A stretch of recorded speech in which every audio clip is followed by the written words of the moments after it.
That ends topical questions. We now have a ministerial statement by Fergus Ewing on Remploy.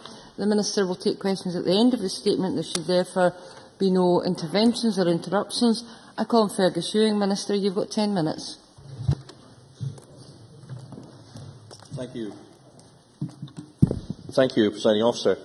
On the 29th November, I advised Parliament that I would come back before the Christmas recess to provide details of support I intend to put in place to complement the existing package of support for redundant Remploy workers seeking to move into new jobs. I am pleased today to be able to set out the proposed scheme and to answer members' questions.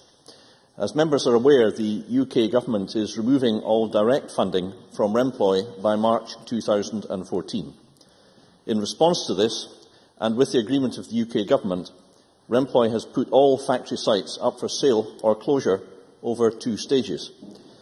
Stage 1 has seen 3 sites in Scotland, Netherton, Edinburgh and Aberdeen, close in recent months, with Springburn in Glasgow due to close in January next year.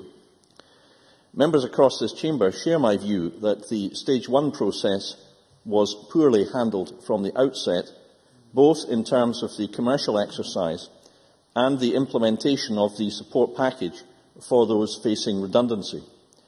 The Scottish Government made strenuous efforts to persuade Remploy and the Department of Work and Pensions to share information on the commercial process to enable us to work with bidders, but that was refused.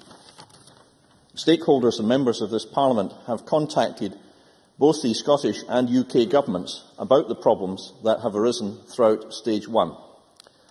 The apparent lack of preparation for the process resulted in poor communications with staff and potential bidders, and missed opportunities in respect of the commercial process.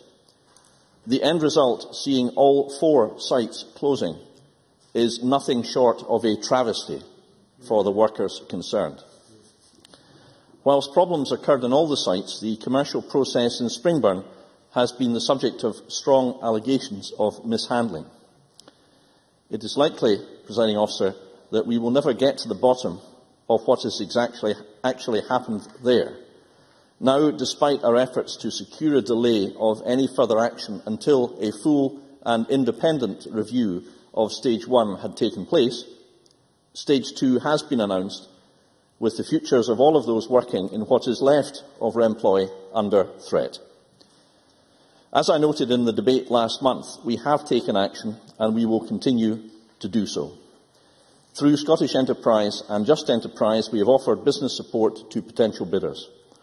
Through the PACE team, that's a Partnership Action for Continuing Employment, we have delivered support for redundant Remploy staff. And thirdly, we have sought to build both public and private markets for the remaining Remploy sites and other supported businesses in Scotland. I want to turn to the next steps, Presiding Officer. Stage 1 showed us that we have to do more. We have to be proactive, and we will be proactive. In the coming months, Scottish Enterprise will provide a dedicated resource to work with DWP and Remploy on supporting potential bids. I am pleased to report that in a meeting yesterday, Remploy and DWP have agreed in principle to a greater level of joint working to support potential bidders for the businesses. Scottish Government officials with UK counterparts will now work quickly to develop the terms of such an approach. We continue to push for agreement that PACE support for those under threat to be made available much earlier than was the case for Stage 1, where, in some instances, factories closed before even the initial skills assessments had been completed by the Remploy transitional support staff. For those already redundant, however, and any others who may lose their jobs in the next stage, it is clear that we need to do more. To date, 10 redundant workers in Scotland have found new jobs. Esther McVeigh hopes all redundant Remploy workers will get jobs. So do we. But these latest figures make it evident that more support is necessary. That is why, Presiding Officer, I have decided to offer a recruitment incentive of up to a total of £5,000 to employers who recruit disabled ex-Remploy workers in Scotland into permanent jobs. This funding will be offered to employers to help meet any additional costs of recruiting and training Remploy workers. It must not duplicate any of the existing support package in place from DWP. The ERI will be available to employers in the private, public and third sectors. It will also be available to any Remploy workers setting up their own social enterprise, cooperative or who enter self-employment. It will be paid in stages over 18 months to ensure employment commitment and to enable employee time to settle into their new role. It will be available to all disabled redundant Remploy workers for as long as they are receiving pay support. Employers who have already recruited Remploy workers, when the scheme becomes operative, will be able to claim the payment retrospectively. This programme will be managed by Skills Development Scotland, who will procure the delivery from a third sector body with a proven track record of supporting disabled people. When appointed, the delivery body will work closely with the DWP personal caseworkers and those other organisations supporting Remploy workers following the redundancy, including the Shaw Trust and Remploy Employment Services. This is not about offering paid work experience or temporary jobs with no secure future. Employer commitment to the individuals will be crucial.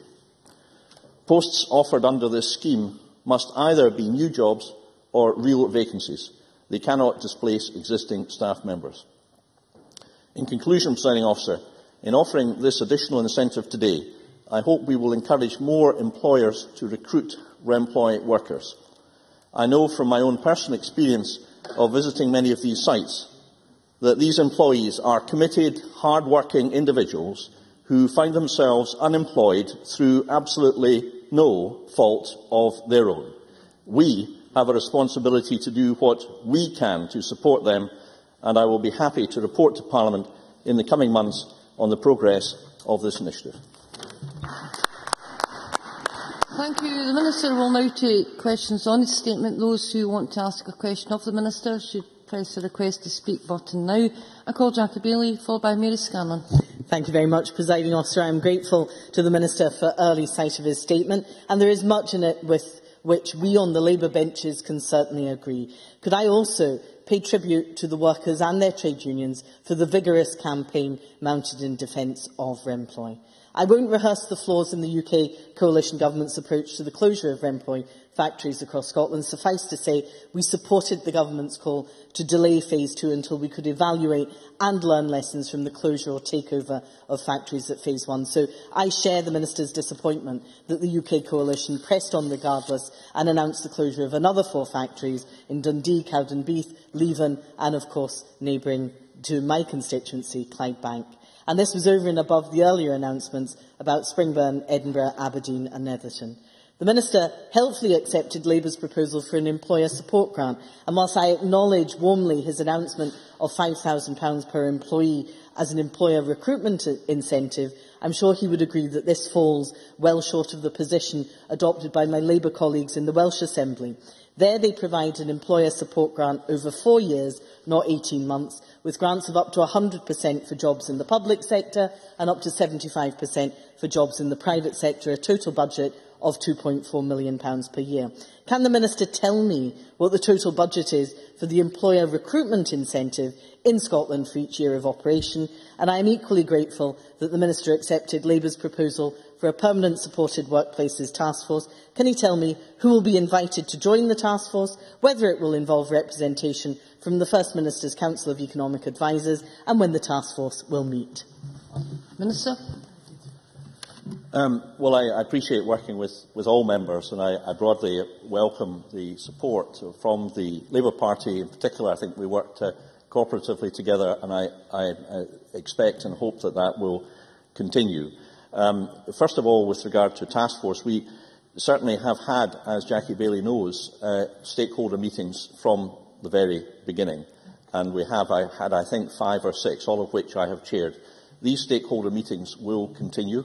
I've also indicated informally to one of Jackie Bailey's colleagues, Patricia Ferguson, that I have offered a meeting with all Labour members, because a lot of Labour members and members from the SNP and all parties have an interest here. I think, frankly, too many ought to be on a task force because it would be the most populous task force in the history of task forces. We don't want committee meetings and commitments to attend that get in the way of real progress. But we will continue to work very closely, most especially with the trade unions, and I join in the support of Jackie Baillie for the sterling work that trade union representatives have provided, and they passionately believe in what they are doing. That is manifest to everyone who knows Lynn and Phil in particular, who have taken a principled lead on these matters. Turning to the main question, I think, which Jackie Baillie asked in relation to the Welsh example, what we are offering is, if you like, a fallback position. Because the primary objective that we have, difficult though it will be, because the UK government has, against Jackie Baillie's wishes and my wishes, determined to force ahead with the tendering process instead of pausing for thought, reflection, assessment and seeking voluntary proposals. But the primary objective is to ensure that the Remploy workers continue to do the work that they do, not that they're made redundant, but they are transferred under 2P to new employers. That must be objective number one. And I'm grateful for Jackie Baillie for giving me the opportunity to set out that that is the primary objective. Of course, if that objective is not one that can be achieved in every case, Presiding Officer, then we do believe very strongly that the incentive which I have announced today of up to £5,000 per person is sufficient encouragement to employers, whether of the private sector, the third sector or the supported employment sector, to be a real incentive to take on and recruit redundant disabled Remploy workers. Yes, it is not in the financial scale that is offered in Wales, but I do think that such schemes need to strike a balance between a real incentive and sustainable support. And I don't think it's right, in principle actually, that any new employer should be relieved totally of his financial responsibilities for employees for an indefinite period, or even for a period of several years. I think employers must recognise financially the worth and the value that they get from the effort and the work of their employees. And I know, from having visited 5 of their Remploy sites, that they get excellent value, and they get excellent work, and they get total commitment for employees. So I'm confident that the measures that we have announced today are proportionate, they are significant, and I think, Presiding Officer, that if they are needed, and I hope they won't, they will also be effective. Mary Scanlon, followed by Bruce Crawford. Thank you. We very much welcome the statement today, and we further welcome the measures of support from Scottish Enterprise, the PACE team, and also the Minister in seeking the employer commitment, which I think is critical. We do regret that very little has been done since 2007 to support Remploy, after Peter Hain, the Labour Minister, warned that unless further action was taken, factories would close. My questions are, what progress has been made on the business opportunities for Remploy workwear contracts? What progress has been made on the use of reserved contracts for supported factories and businesses? And will a similar financial package be offered to staff from the many social enterprises and supported businesses across Scotland who also employ disabled people and also face an uncertain future? Minister. Well, I can assure Mary Scanlon that every possible effort is being made in order to ensure that there are business opportunities for the continued procurement of all of the goods that are produced in the Phase 2 Remploy factories, and that attention has been given to the other units as well, for example, the CCTV units that some members have mentioned. Taking her questions in turn, so far as workwear goes, I have visited the factories concerned. I have seen the quality of the workwear. They are top class. They are an excellent set of products. And we are, of course, mobilising through the public sector the procurement power, if you like, in order to ensure that there can be a sustainable future for the businesses that are providing workwear.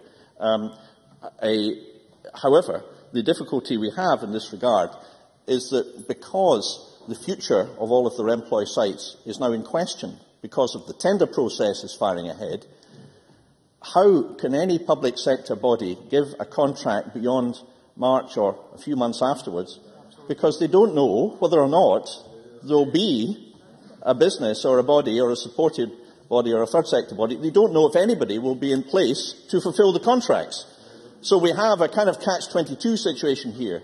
We can and we will, and I am, using the public sector purchasing power and our influence in the private sector in order to do everything we can to secure the sustainable future of the Phase 2 factories. But because of the uncertainty surrounding the continuance of these factories, how can we reasonably expect any unconditional offers to purchase to be procured? Secondly, Mary Scanlon asked about contracts in the reserved area, and I can say that I did personally intervene in relation to the Stirling factory at the behest of Mr Crawford, because they produce, amongst other things, suits designed to enable soldiers and members of the armed forces to withstand chemical, biological and nuclear exposure. And they produce high-quality produce again. And I intervened specifically to ask the UK Minister to extend an MOD contract. As of today, I've received no answer from the Minister to that request. I have 14 members who wish to get in to ask the Minister a question. I will do my very best to get everybody who wishes to ask a question called, but could I add short questions and short answers? Bruce Crawford, followed by Patricia Ferguson. Presiding Officer, can I make the Minister aware that in addition to activity undertaken by the Government, I have also written to both the Stirling Council and Scottish Enterprise asking them to help identify potential new operators of the site in Stirling. But can I ask the Minister how best the Government can ensure that coordinated activity between the local councils involved in the area and Scottish Enterprise goes on, and what assistance can be provided in helping produce a positive perspective that describes the instance, for instance, the capability and capacity of each site, the specialist skills that are in place, and the high quality of products that are available. I certainly know that the workers at Stirling will be pleased with the announcement today the Minister has made about his recruitment initiative. I think it shows commitment to their employed workers on behalf of the Minister. Thank you. Minister. Coordination will be important. That is why I hope and expect to bring together all relevant local authorities to discuss how we work in concert and collaboration together to ensure that all opportunities are pursued. I'm also meeting with Tim Matthews of Remploy next month, and the stakeholders group are meeting next month. In addition, a dedicated resource from Scottish Enterprise throughout the country in the places where it is required will be available in order to ensure that potential bidders are identified. So there will be a lot of work involved. It would be simpler if we didn't have the gun of the tendering procedure at our head, because this work must be done in accordance with the new announced procedure where best and final offers are to be expected shortly after March. So we have very little time indeed. There will be a lot of work to be done, and I very much welcome the support of all members across this chamber in carrying out this work in all parts of Scotland. Patricia Ferguson, followed by Bob Doris. Thank you, Presiding Officer. I very much welcome the Minister's comment that the ideal solution would be to have Remploy workers remain in their positions. And I wonder, therefore, whether he has had the opportunity to discuss with his colleagues in health the possibility of the Springburn Remploy factory continuing to make wheelchairs for the NHS so that those workers can remain in employment after the end of January 2013. Minister.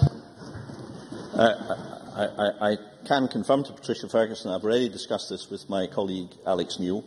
He has made it absolutely clear that he is 100% behind my efforts to bring together the health procurement officials in order to see what we can do.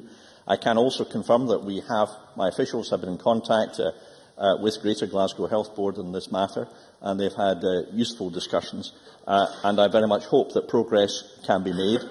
As Patricia Ferguson will be aware, procurement by public sector authorities is done independently of the Scottish Government. It's not for us to tell them they must do things, but I think really in this particular circumstance, especially now we have the supported employment procurement framework in place since 12th of September, and that is now being acted upon by various public sector bodies throughout Scotland. There is a goodwill here. So, working with Patricia Ferguson and others, I'm determined that every opportunity to provide continued work, in this case procurement of wheelchairs, will be taken, and I'm happy to work with Patricia Ferguson thereanent. Bob Doris, followed by Helen Eadie. Thanks, Presiding Officer. Can I echo those concerns and the sentiments of Patricia Ferguson? I'm particularly worried in who now holds the NHS wheelchair contract for Scotland. Can I ask the Minister whether he believes there may be a need to re-procure in relation to that contract, but more generally, when public sector bodies in Scotland are procuring, if they will make sure that clear information is given to potential bidders in order to assist and encourage them to use the recruitment incentives that he has announced, but also to make sure that other incentives that exist, such as modern apprenticeships, can still be accessed by any bidders and not just the £500. Minister. £5,000. Well, I'm aware of the work that Bob Doris has done in relation to the sad events at Springburn, some of the saddest events I think we've seen in recent days in Scotland. And the story has been told by many, not least by the Daily Record, who truly have put a human face and whose campaigning support on this issue we very much appreciate. Looking forward, we will do everything we possibly can to secure that those employees at Springburn who are being made redundant will receive every possible support, and I can already confirm that on the 10th of December there was a substantial effort by DWP and PACE to help those workers receive what support they can. It's extremely disappointing that they were led up the garden path when they expected that they would have the possibility of future employment, and their hopes were so cruelly dashed in very short order after the Phase 1 process was concluded.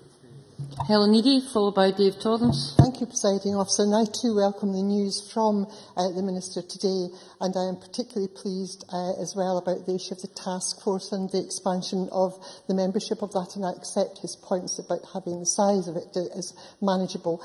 Is the Minister aware that in addition to the Welsh Assembly money of £2.4 million over 4 years, there is a programme backed by £12.8 million from the Convergence European Social Fund and is also being supported by the National Public Health Service? What European funding is being used by the Scottish Government, and what discussions has he had with Co-op Development Scotland, headed by Sarah Dees? Minister.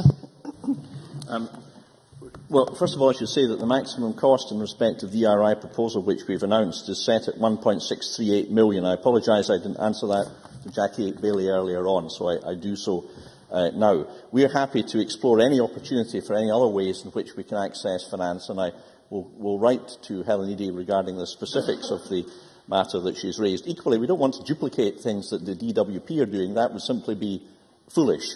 But the main objective, really, that we all share, and I know Helen Eady, in relation to the Remploy factories in Fife, has taken a very close interest in this matter, and rightly so, in relation to Cowdenbeath and Leven. The main objective we have is to ensure that the excellent work they do, and have been doing for decades.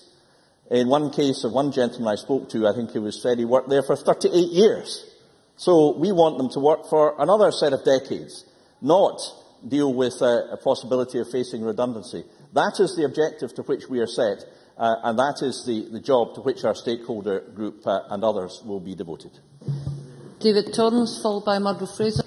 Thank you, Presiding Officer. Following the information received by a constituency MSP in a letter a few days ago from the DWP that the Remploy factory in Leven has now been added to Stage 2 and is under threat of closure and its employees facing redundancies unless any expressions of interest are received from individuals or organisations willing to continue the business as a viable commercial enterprise, will the Minister join with me and Tricia Marwick in writing to the DWP opposing the latest threat and ask for more time to be allowed for Scottish Enterprise to find a suitable buyer?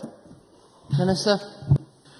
Well, we have already argued unsuccessfully, I'm afraid, that with the DWP, with Esther McVeigh and her predecessor Maria Miller, that the bid process should be halted. And we argued that not for political reasons, but for practical reasons, that the work which I've described this morning can be conducted in an orderly and concerted fashion, not in a rushed fashion with an arbitrary deadline. But we will, of course, continue to work closely with the DWP.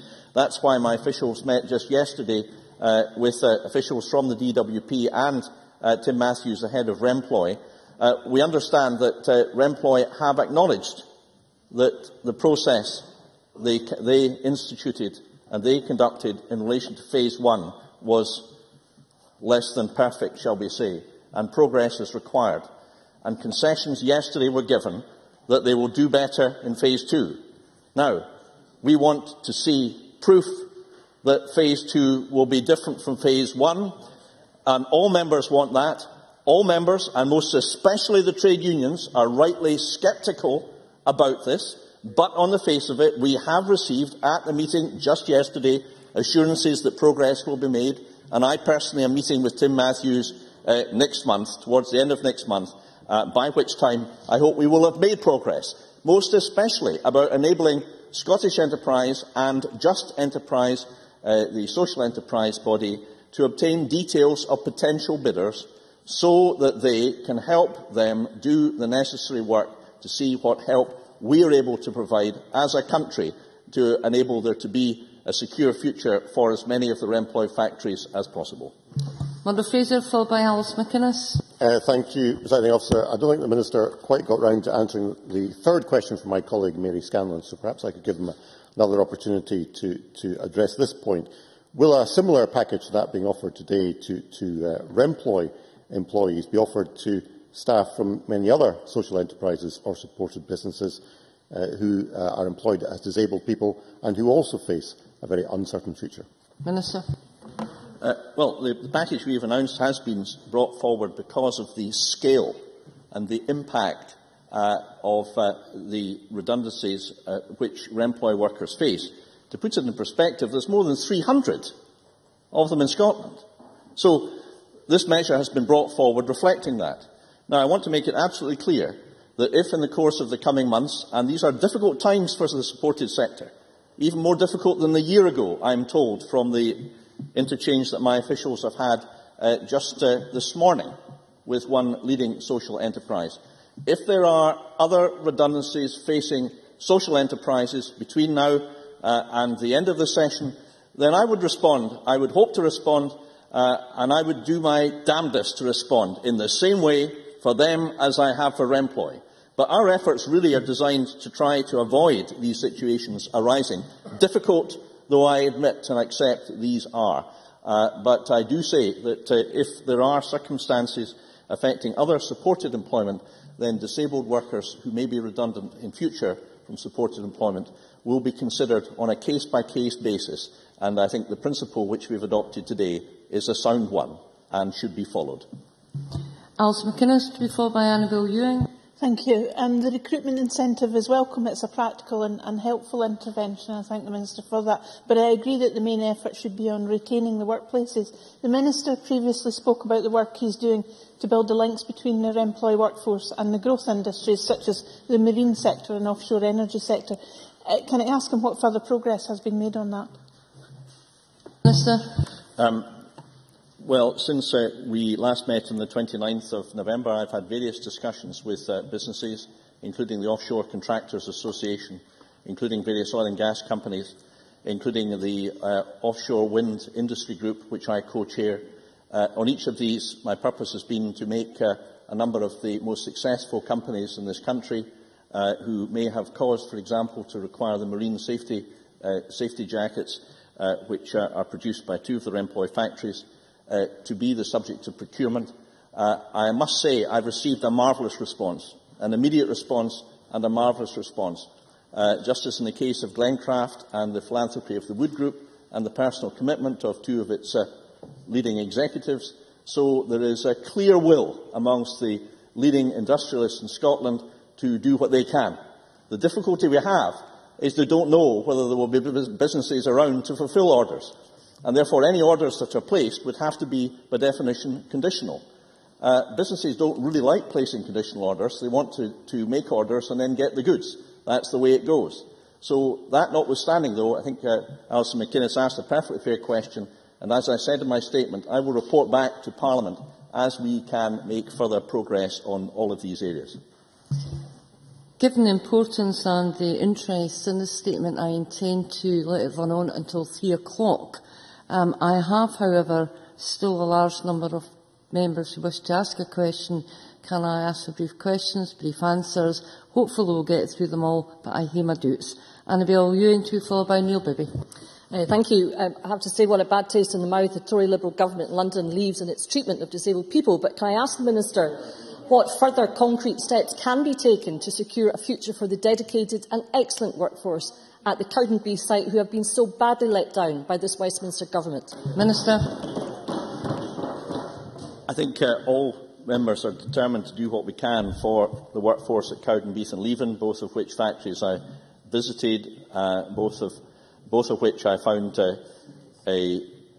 really moving experiences, with the commitment of the workforce there, their diligence, their commitment, the value of the work that they do, second to none. So it is up to us to make every effort to do what we can to continue to make sure that they have employment in future. And I'll be working very closely with Jamie Lawson of Remploy and the private sector interests that I've described to ensure that every opportunity is explored. Neil Bibby, followed by Mark MacDonald. I thank the Minister for his statement, and I hope that the measures announced today will be of some assistance to employees in Clydebank. I note that the Skills Development Scotland will manage the recruitment incentive programme. Can I ask the Minister what dialogue he will now have with local authorities like Western Bartonshire that are affected, and whether in the future he will consider providing recruitment incentive funds to the local authorities affected so that solutions can be found based on local circumstances? Minister.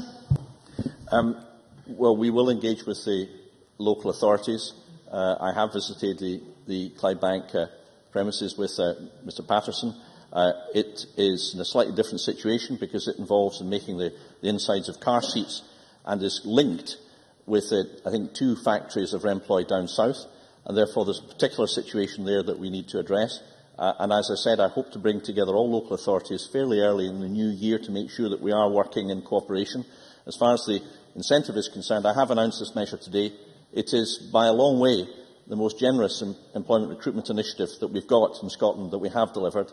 And obviously, if there are other things that we should do in future to help local authorities, then of course we would look at them. But I think I'll take, if I may, one measure at a time. Mark MacDonald, followed by Sarah Boyack. Thank you, Presiding Officer, and I thank the Minister for his statement. The announcement that the Dundee factory was to close in the run-up to Christmas was a massive kick in the gut to the dedicated workforce of that factory. Nevertheless, the workforce are keen to try and keep the factory open and explore all options available. Can the Minister advise what support the Scottish Government can offer to ensure that workers are able to explore possibilities, for example a social enterprise model or other options which could help them in their efforts to try and keep the factory open and ensure that their dedicated work does not end when the factory has its support withdrawn? Minister. As I say, Just Enterprise and Scottish Enterprise services will be made available to any individuals that wish to explore such options, and it's also essential that PACE have early access to the workforce in all of the factories. They were denied that before. That was wrong. I do hope, following yesterday, that wrong will be put right in Phase 2. Sarah Boyack, followed by Gil Patterson. I welcome the Minister's clear preference that Remploy workers are cheapied across to retain their terms and conditions, and given the concerns about the nature of Red Rock's bid for Wigan and Edinburgh, will the Minister add his support to calls for a cooperative and a social enterprise solution for the Edinburgh Remploy Company? Minister. Well, I believe that there is activity, and the member will know about Red Rock and Edinburgh. I don't think it would be helpful for me to make any premature comments on that, really. I think the ideal solution is for a social enterprise model, and I think broadly that's a view that's shared across this chamber. However, we have to play the cards as they fall, and if there is any other private sector employer that wants to make a genuine commitment to retain the workforce, then we have to consider that carefully. But I look forward to continue to work closely with the member about the precise circumstances in Edinburgh. Gil Patterson, followed by Jenny Mara. Can I thank the Minister for his statement? I welcome the news that the DWP and Remploy have indicated that they are now more open to partnership work with the Scottish Government and its agencies. Can the Minister outline how he expects the engagement to progress and what benefits he feels this will have for the workers, including those in Clydebank in my constituency? Minister. Well, what I hope is that what happened in Phase 1, where there was a shroud of almost sort of Sicilian secrecy over the whole process, will be lifted. And we can now see openness, transparency and a willingness to work with Remploy so that we can identify particularly social enterprises that want to continue to give their employed workers a secure future and the respect and dignity of work. Sorry, Jenny Mara, followed by Brodie. Fergus Ewing says that Esther McVeigh won't respond to extend the MOD workwear contracts. But I've asked the Minister to do exactly the same thing with police and fire uniforms. Will he now commit to use Article 19 to give Stirling and Dundee's factories, under a new business structure, perhaps a social enterprise, first option to make Scotland's police and fire uniforms? Minister, be promoted. As Jenny Mara knows, the position of procurement is one we are pursuing extremely actively. I mean, obviously, police and fire have made their own arrangements for procurement of appropriate uniforms and other materials. That is what they do. These contracts are in place. And obviously, we are working extremely closely with the public sector in order to ensure that their purchasing power is used. That's precisely why the Article 9 framework has been in place since September. And it's also why, as I outlined on the 29th of November, Presiding Officer, we have made substantial progress with a large number of public authorities using the powers that were set out in the framework that was brought forward by my colleague Alex Neil in his former role. Now, I think that rather than carp against what might be appropriate sometime in the future, we should all work together to ensure that the public sector exercise their own independent authority, but do so in the spirit of Scotland, to do the right thing for their employed workers. I'm confident that that will happen, provided there's an opportunity for them to do so effectively. And finally, Chick Brodie. Thank you, Presiding Officer. I too warmly welcome the Minister's statement today, which indicates our strong support for Remploy employees. As 82% of those Remploy employees made redundant in the previous round of Remploy cuts still remain without work, as one measure, I believe it is essential that those businesses targeted in current phases 1 and 2, some already closed, or those planned for closure by Remploy, be resurrected as quickly as possible as new businesses. And will the Scottish Government consider the establishment of a specialist entrepreneurial task force, particularly with sales and marketing experience, that force to work alongside Scottish Enterprise, Just Enterprise and the cooperative movement to do just that? Minister. Well, I'm confident that we do have in place the people with sufficient expertise and drive and determination in the enterprise network to do what is necessary, provided they are able to do so over the next coming months. And I will happily report back to Mr Brodie and all other members as to the progress we make on this hugely important task in the weeks and months to come. That ends the statement from the Minister on Remploy. Can I thank members for their cooperation? We've managed to get everybody in. The next item of business is a debate on motion number 5225 in the name of Shona Robertson on the Commonwealth-Games 2014. Members who wish to take part in the debate should press the request to speak button now. And I'll give a few moments for everybody to change position.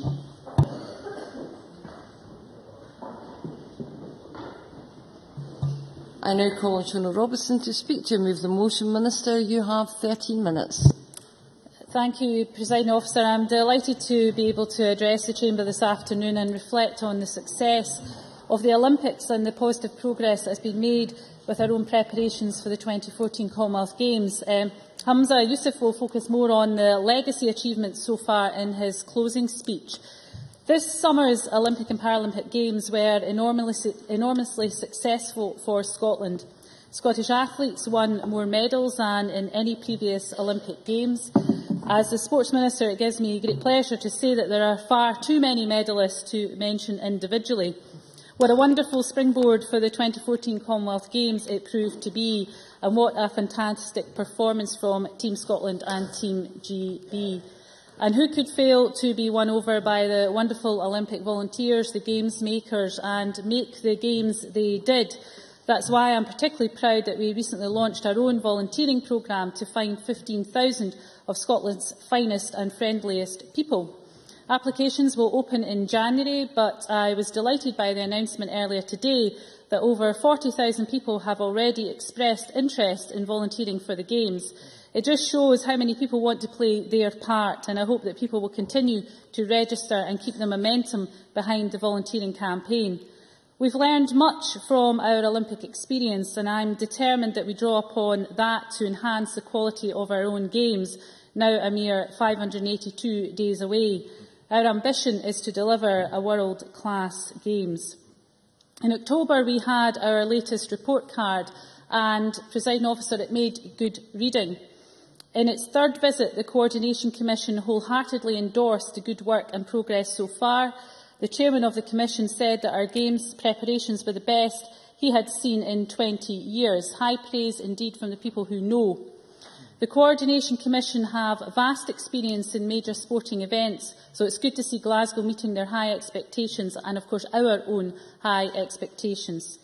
So what were our report card grades? Well, the Commission commended the excellent progress of the Games partners, and it is a true partnership that's delivering these Games. Some of the many successes since their previous visit included the completion of the superb venues, the Emirates Arena and the Sir Chris Hoy Velodrome, the unveiling of Clyde, our 2014 mascot, who many of you have met, more sponsorship deals, most recently AG Bar and Emirates, and the appointments of our host broadcaster and Jack Morton Worldwide to produce our ceremonies.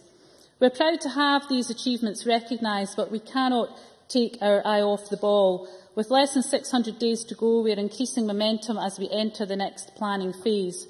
The Commission commended the sound relationships developed across partners between the Government, Glasgow City Council, Commonwealth-Games Scotland and the Organising Committee, and it emphasised the need for that good work to continue. And, Presiding Officer, it applauded the strong cross-party support from this Parliament for the Games and urged us to continue in that vein. So I'm pleased to say that we are in an excellent position in terms of our planning. Part and parcel of delivering a successful, enjoyable Games is delivering a safe and secure event. Planning for safety and security for major events is a complex process involving many agencies which are expert in assessing and managing risks and coordinating and delivering safety and security operations on the ground. Games planning has been ongoing for a number of years, but in May the Coordination Commission identified a need for greater clarity about the safety and security arrangements and how those are funded. Audit Scotland had also highlighted the risks associated with planning a complex multi-sport event on this scale. I'd like to spend some time describing how we've been addressing this. The Organising Committee and Strathclyde Police have been reviewing the security arrangements for the Games since early in 2012. In response to Audit Scotland's report, the Games partners wrote to the Public Audit Committee highlighting the opportunities that the Olympic and Paralympic Games would provide to learn lessons from London's security strategy. The Organising Committee and the police attended London as observers, the key purpose being to learn lessons and inform how we can improve the governance and organisation of the 2014 Games. We were determined to learn lessons and review our security arrangements in view of that invaluable experience. I want to detail the key lessons learned from the Olympics which have directly influenced our thinking on security arrangements. There is the comparison with the Olympic security budget itself. London 2012 had a total security budget of £1.1 billion. In 2010, £600 million was budgeted for policing and £311 million for venue security. However, in November 2011, very late on, the venue security budget rose by £271 million. Presiding Officer, we don't want to be in that position only 8 months before our Games. The Olympics demonstrated that volunteers are vital in stewarding inside venues and in directing spectators with a smile and with a wave. However, when it comes to screening and searching those entering venues, trained security personnel supported by the police are vital. This was highlighted by the fact that when G4S defaulted on their contract, London looked to the military rather than their volunteering contingent to fill that gap. Original planning for Glasgow had assumed that 50% of safety and security roles could be undertaken by volunteers. Given the Olympic experience, our use of volunteers for this purpose will be very heavily reduced, with a resulting effect on the venue security budget. In contracting, London's G4S experience has taught us the risk of having a single company providing private security. Consequently, the Organising Committee, in collaboration with the police, will split the private security tender for 2014 into multiple contracts to spread that risk. The procurement process is underway, but the expectation is that bidders will not be able to offer the same economies of scale as they would for one all-encompassing contract.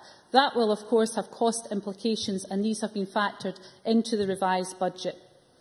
As is the case with all major events, as the planning process has matured, our knowledge of safety and security requirements has crystallised. For example, we now know that the Athletes' Village will need to be secured from January 2014, not June 2014, as originally planned. As events scheduling has been developed, we now better understand the shift pattern requirements for stewards and other security staff and the knock-on impact on staffing costs. The London 2012 experience was similar in that demand for security personnel could not be finalised until late in the operational planning process. Indeed, this was a key reason for the massive escalation of the venue security budget in the late stages of the Olympics. Olympic lessons around risk assessment have helped us detail more clearly the physical security requirements of the venues. We now know we need more CCTV, perimeter fencing and security checking equipment. This has substantial cost implications, but it's critical to ensuring that everyone is protected properly from the moment they are approaching the venue right through to when they leave at the end of the day's events. As Games planning has progressed, we have also developed a clearer picture of the non-competition venues needed. These have all security requirements which could not be properly scoped earlier. Hotels and training venues and the cultural events planned across Scotland will all need a level of protection, some around the clock, all with cost implications. Alongside the review of our security requirements, we have been considering how to strengthen our governance to give us confidence that there is a firm grip on the delivery of a safe and secure Games and the associated budget. In the light of this, we have taken two specific actions. The Glasgow 2014 Strategic Group has asked Stephen House, Chief Constable of Police Scotland, to assume primary responsibility for the delivery of the overall security for the Games. The Chief Constable has accepted that new role delegated to him by ministers.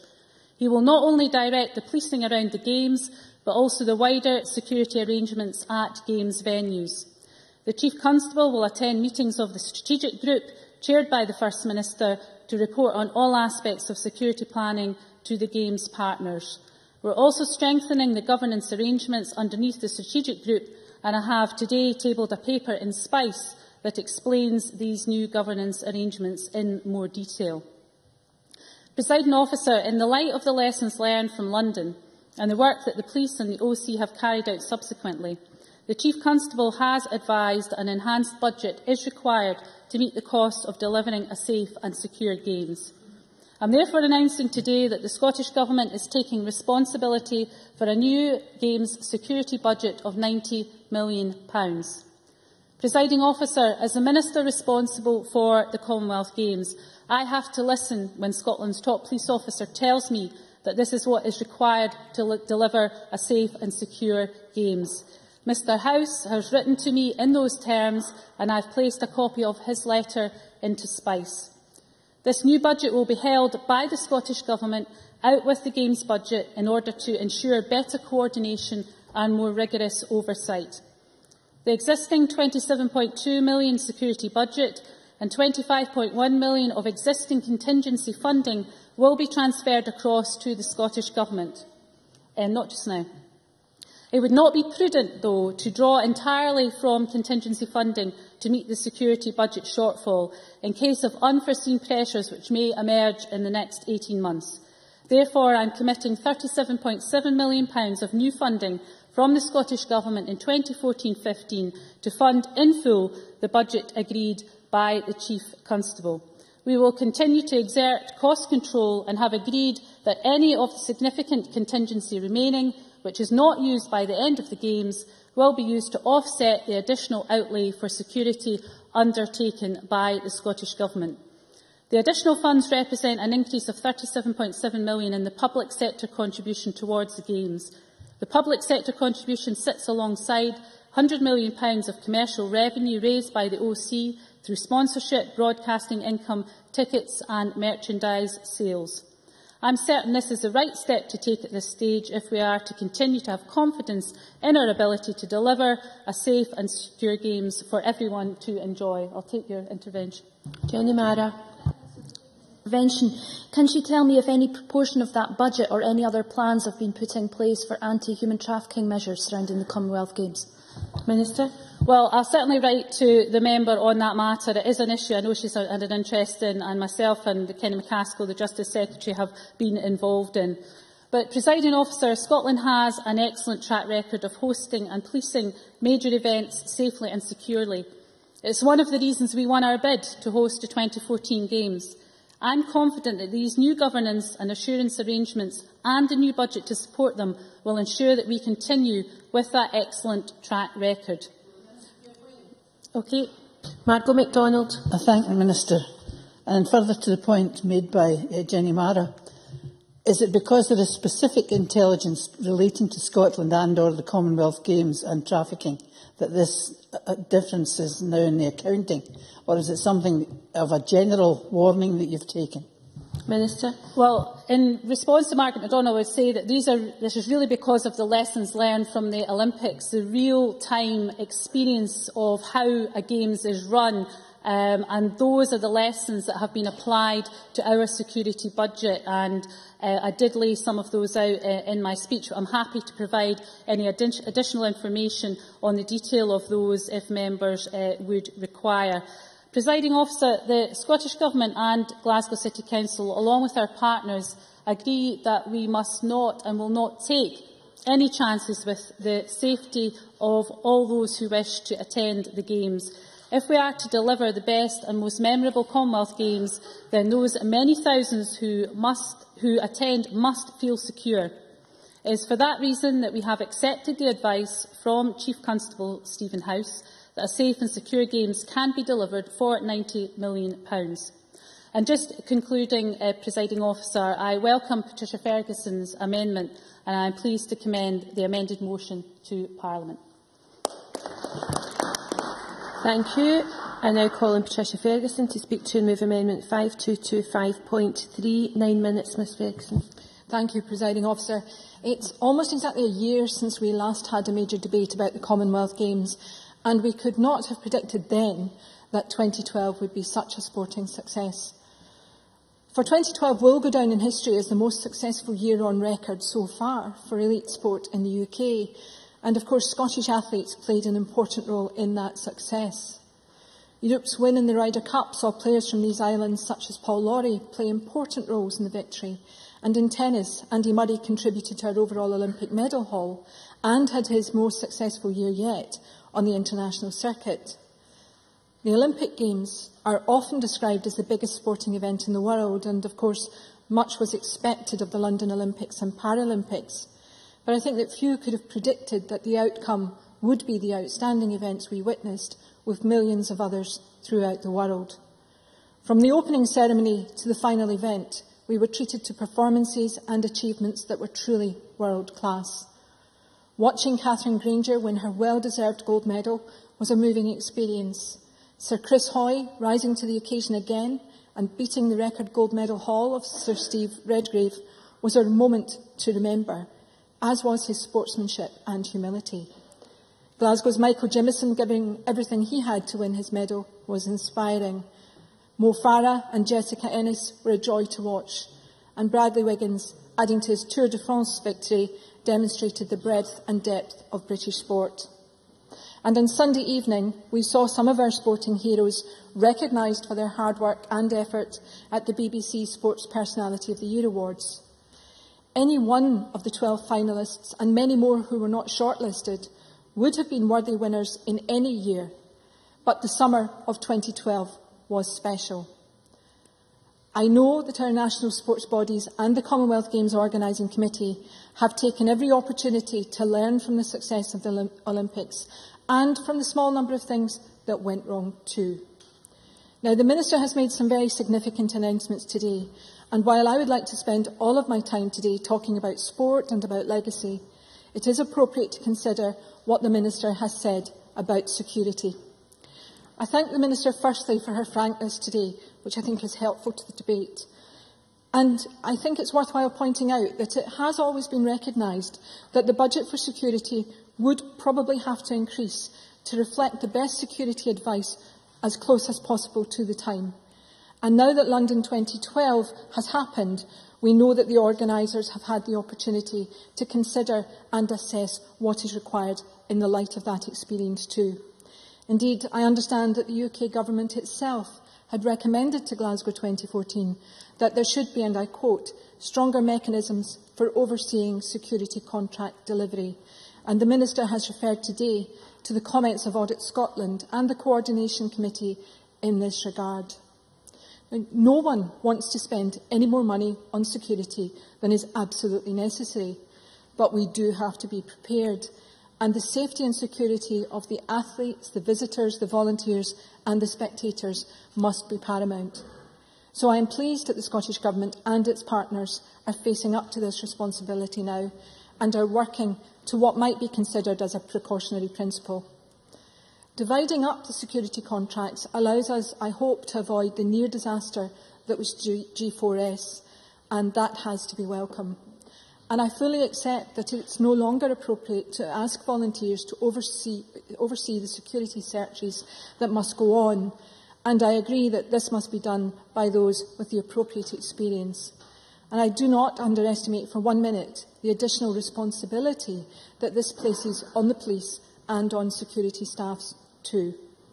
And I accept entirely that it is not only the Games venues themselves that must be secured, it's other venues such as hotels as well. I think that involving the Chief Constable, as the Minister has described, seems to me to be a sensible move, and I very much look forward to hearing more about that from the report placed in Spice. Now, I very much hope that, and I'm sure the Minister shares this hope, maybe it's an optimistic one, that the budget will not all have to be drawn down for security. But I do have 2 questions for the Minister in this regard.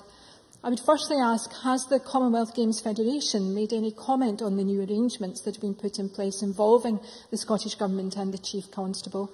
And given the scale of the monies involved, will there be enhanced parliamentary scrutiny of the budget, and how will this be organised? And I hope, in summing up, that Mr Youssef might be able to respond to those points, because I do think that while we understand the reasons for the increased budget, we have a duty as parliamentarians to scrutinise that budget and to continue that scrutiny right through and beyond 2014.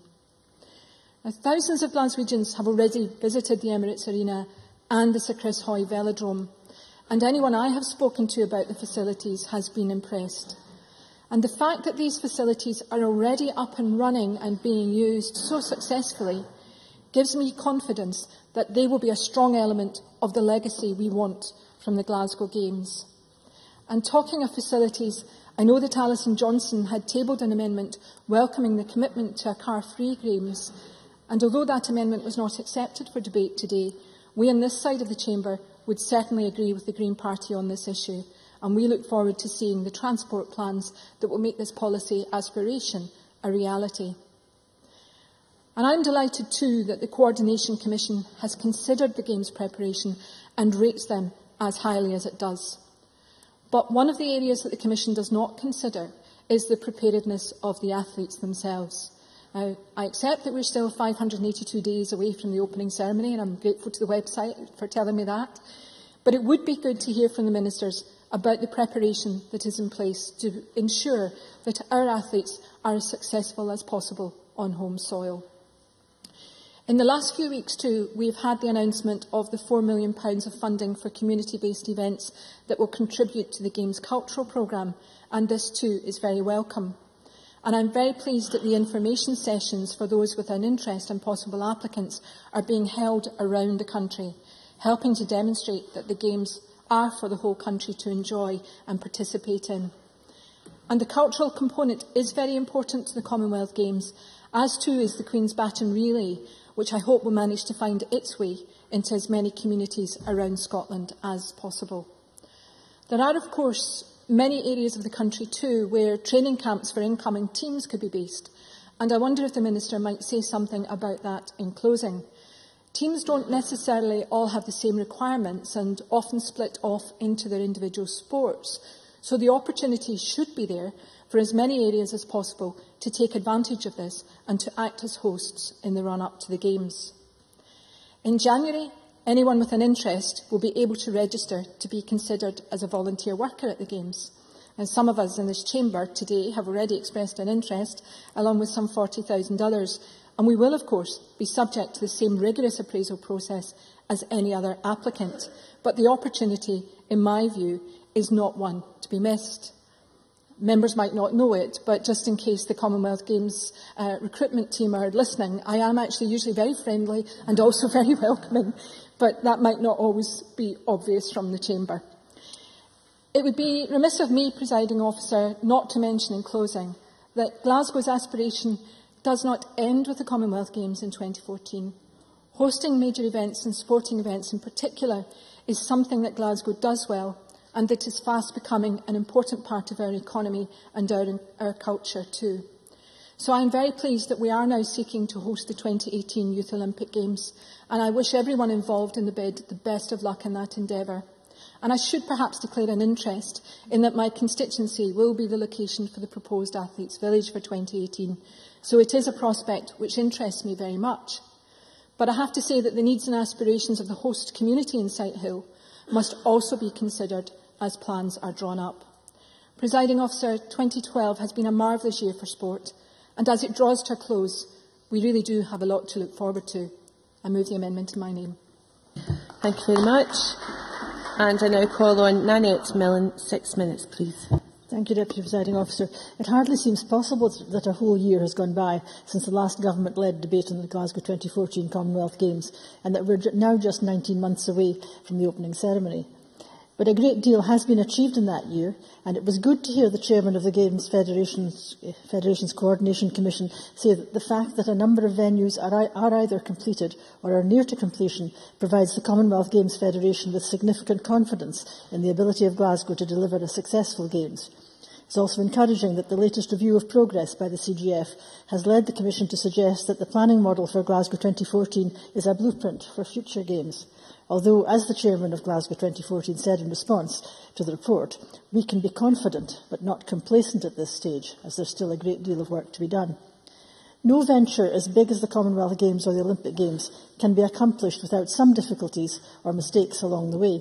And I'm pleased that the motion notes that relevant lessons from this year's Olympic and Paralympic Games will be incorporated into the planning for Glasgow 2014.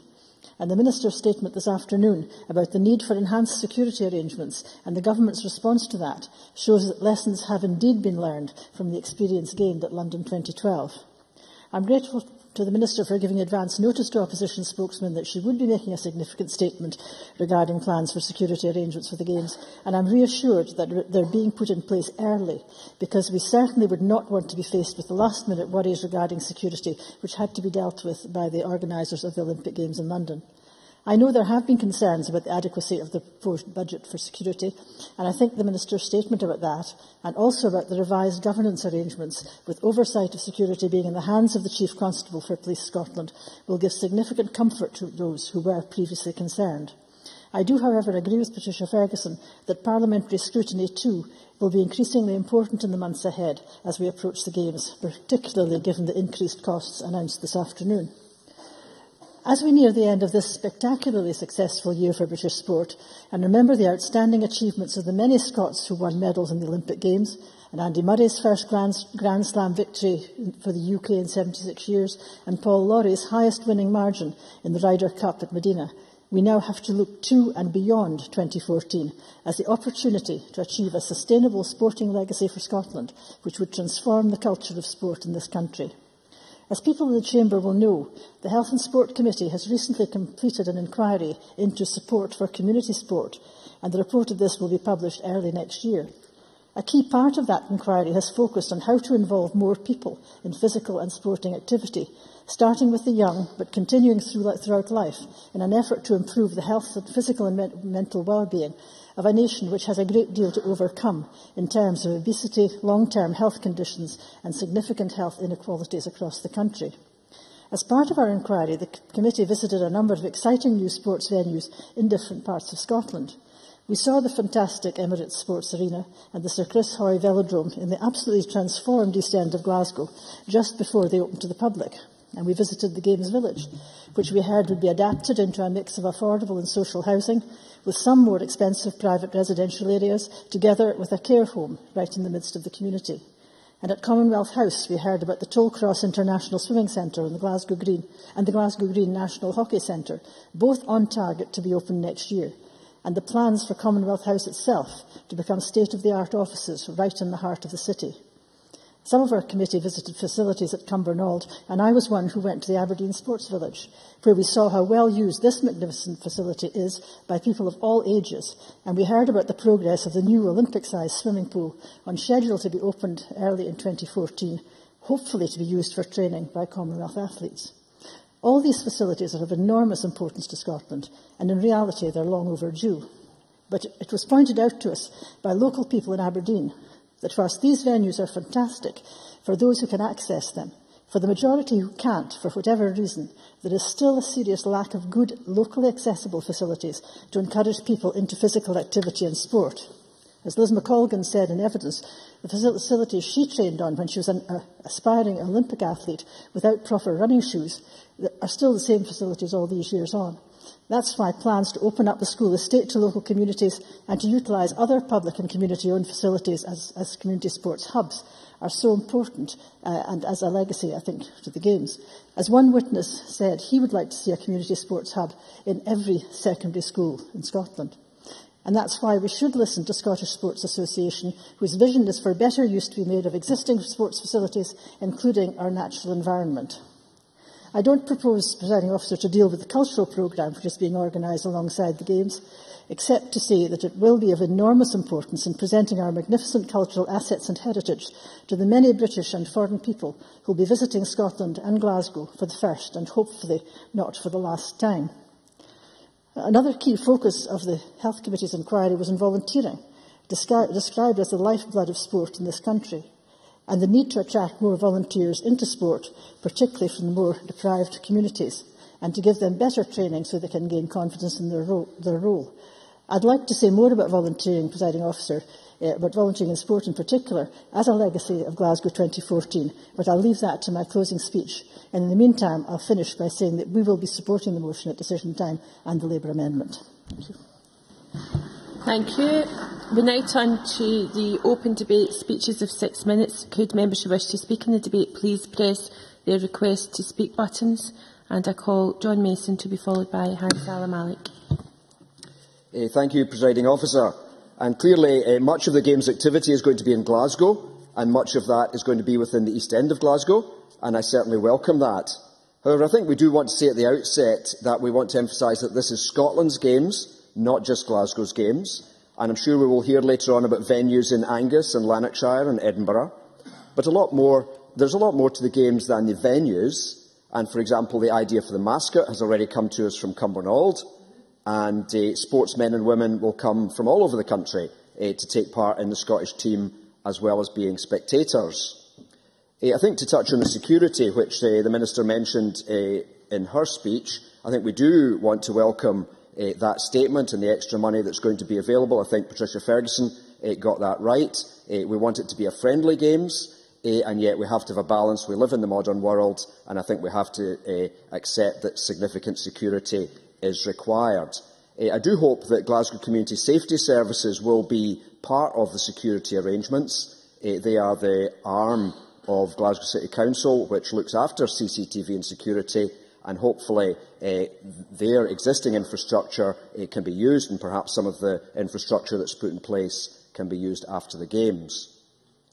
To touch on the venues, I think it's been mentioned already that some of these are coming along very well, and perhaps the most impressive, as was said by Nanette Milne, is the Emirates Arena in the East End of Glasgow, which includes the velodrome and the indoor sports arena. The size of it is really impressive and creates many opportunities. For example, I was visiting the other week when the Scottish International Badminton Championships were on, and not only was there room for the actual championships in one venue, But in the centre of the velodrome, there was room for youngsters to learn and to practice badminton, and then they could go through and watch some of the top players from around the world actually playing. And there's nowhere else in Scotland that we could have done all of these things under the one roof. And that's the kind of opportunity that smaller venues really cannot provide. And this is an example of the legacy happening already. The word legacy, for many of us, we would think it's something that comes after an event, but in fact we're already benefiting from this legacy before the event. And there's already also community use of the venues, and I believe that Glasgow Club, which is the membership system for those who use Glasgow's gyms, has already increased by around 1,000 members. We've also had international competitions, UCI Track Cycling World Cup in the velodrome, and Glasgow Rocks Basketball are now using that as their arena. Other venues are still being developed, including swimming at Toll Cross and hockey at Glasgow Green. And I do think there have been some slight delays, as I understand it, in deciding if Scottish Hockey itself will operate the venue after the Games. I know there are legal issues that have to be sorted out, but Scottish Hockey is quite a small organisation. Glasgow City Council is a very big organisation, and I do hope the Minister will be able to help smooth out this process. Concerning the village, that is one of the things I wanted to mention in my speech, and those that know the site before will know that it was a very run-down industrial area, and we're now going to have 700 homes and the care home that was mentioned, and it will be a housing mix with both bought and 300 social rented housing. I visited the village last Monday, and thanks to McTaggart and Mickle for showing me around, and I must say I was very impressed, and I was particularly struck by three things as I visited some of the houses. In one room, they already had the beds set up in plenty of time. And the interesting thing about these beds is that they have come from the London Olympics and are being reused, and that's extremely good. They also have extensions for long people. And also in one of the bedrooms, or room where there was beds, there was the interesting, I noticed that the sockets were halfway up the wall, and one of the sockets was marked cooker, and one of the sockets was marked washing machine. And that is because the kitchens are not required during the Commonwealth Games, because the food will all be prepared elsewhere. So the rooms where the kitchens will be concurrently can be used by the athletes as sleeping accommodation. And the third thing that struck me was we went into one quite large room, and there was a reasonable-sized room, and the central heating radiator on the wall was very, very small compared to what I would have expected. And the explanation for that is because the standard of insulation is so good in these houses that you do not need so much heating, and that's going to be a big saving both financially and for the environment. And clearly the Games Village is leading the way in that area. The hot water will be provided by a district heating system, so it will not be individual boilers. It will be produced centrally and piped round the area, and that again saves both money and is good for the environment. Just to touch on volunteers, I think that's already been mentioned. I think it's great. We're having so many volunteers coming. It says on the website that it's all about Scotland's friendliest and most obliging people. Now, I'm not sure if all the MSPs fit into that description, but I'm sure at least some do. And if there's people living further afield that want to be a volunteer, then I could maybe put up one or two people on the floor of my flat if they would like. We do want to encourage young people to get excited about the Games, and one of the things that impresses me in my constituency is the uniformed youth organisations, guides, scouts and so on.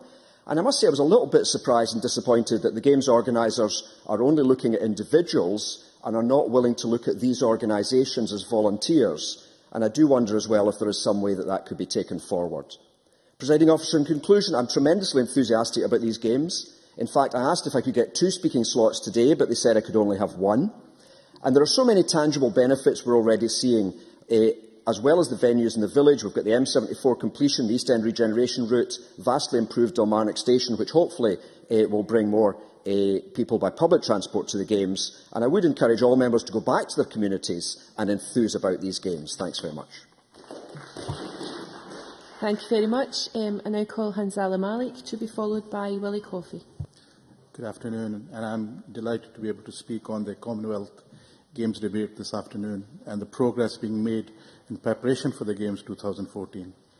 The issue that I would like to raise is to question the lessons that could be learned from the London 2014 Olympics and Paralympics Games on equality and inclusiveness. At the moment, the 2014 website says We want to use the games.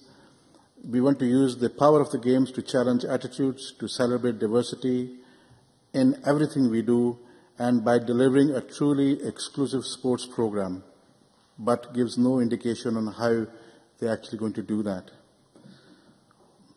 One initiative that I believe could be studied closely is the London 2014 Equality and Diversity Forum.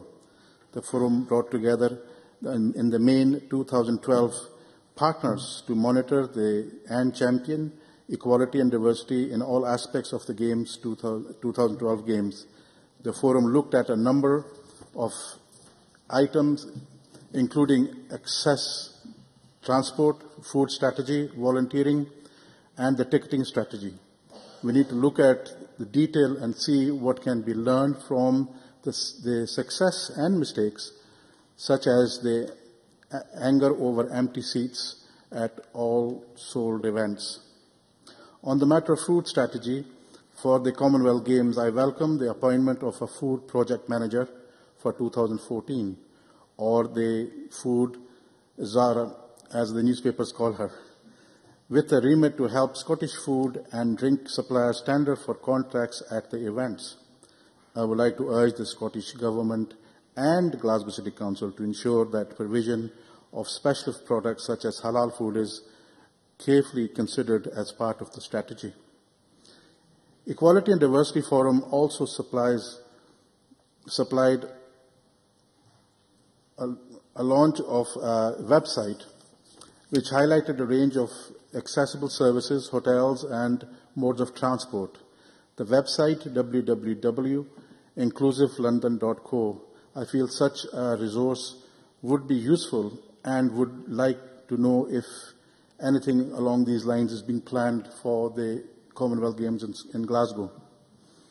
I also question about the inclusiveness of the Glasgow 2014 volunteering strategy. In their website, the Volunteers Public website states that you are able to work, you can only volunteer if you are eligible to work in the UK. This causes a grey area for people from the A2 countries, that's Romania and Bulgaria, for example, who cannot work at the moment. However, they will be eligible to work in the 1st of January 2014. Now, if they cannot register just now, it means they will not be able to participate as volunteers in 2014, and I think we need to look at that aspect as well. In terms of who owns the Games, now, I've listened to John Mason very carefully, who's an ex-councillor of Glasgow City Council, like myself, and I'm so surprised he wants to take the credit away from Glasgow. These are Glasgow Games. They are Glasgow City Council who bidded for these games. They worked very hard to establish that fact.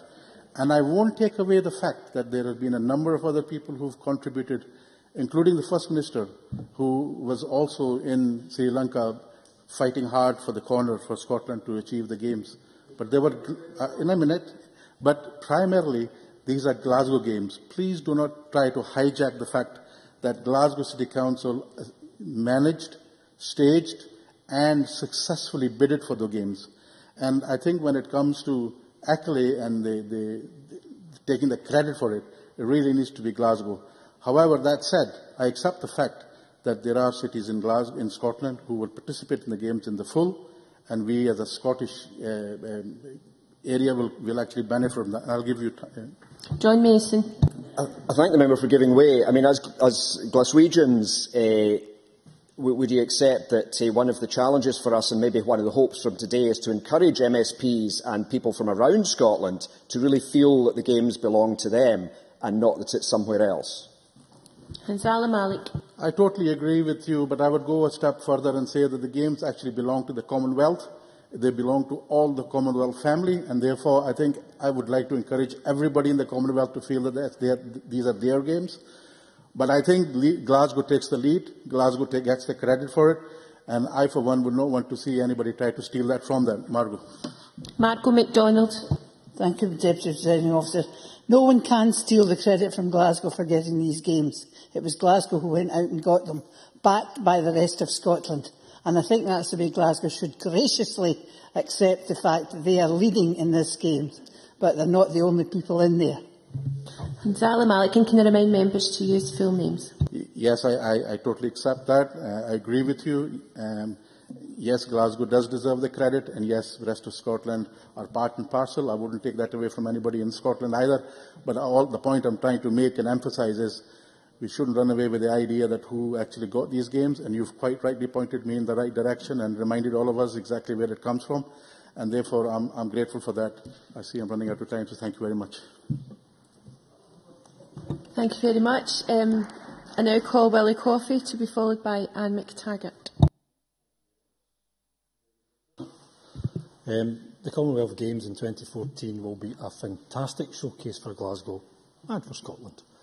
We will have 17 sports, 6,500 athletes from 71 countries coming to Glasgow to take part in what has become known throughout the world as the Friendly Games. Mr Coffey, could I just ask if you could move your mic up slightly? Thank you very much. I'll do my very best, thank you. Who can forget the wild scenes of jubilation at the ceremony in Sri Lanka in 2007 when Glasgow was announced as the winner, and the even wilder scenes back in Scotland as young people gathered in a number of venues across the city to celebrate the news. Scotland and Hampden is rightly famous for its Hampden Roar, but on that day when Glasgow was announced as the 2014 venue, I think the screams could be heard even as far away as Edinburgh.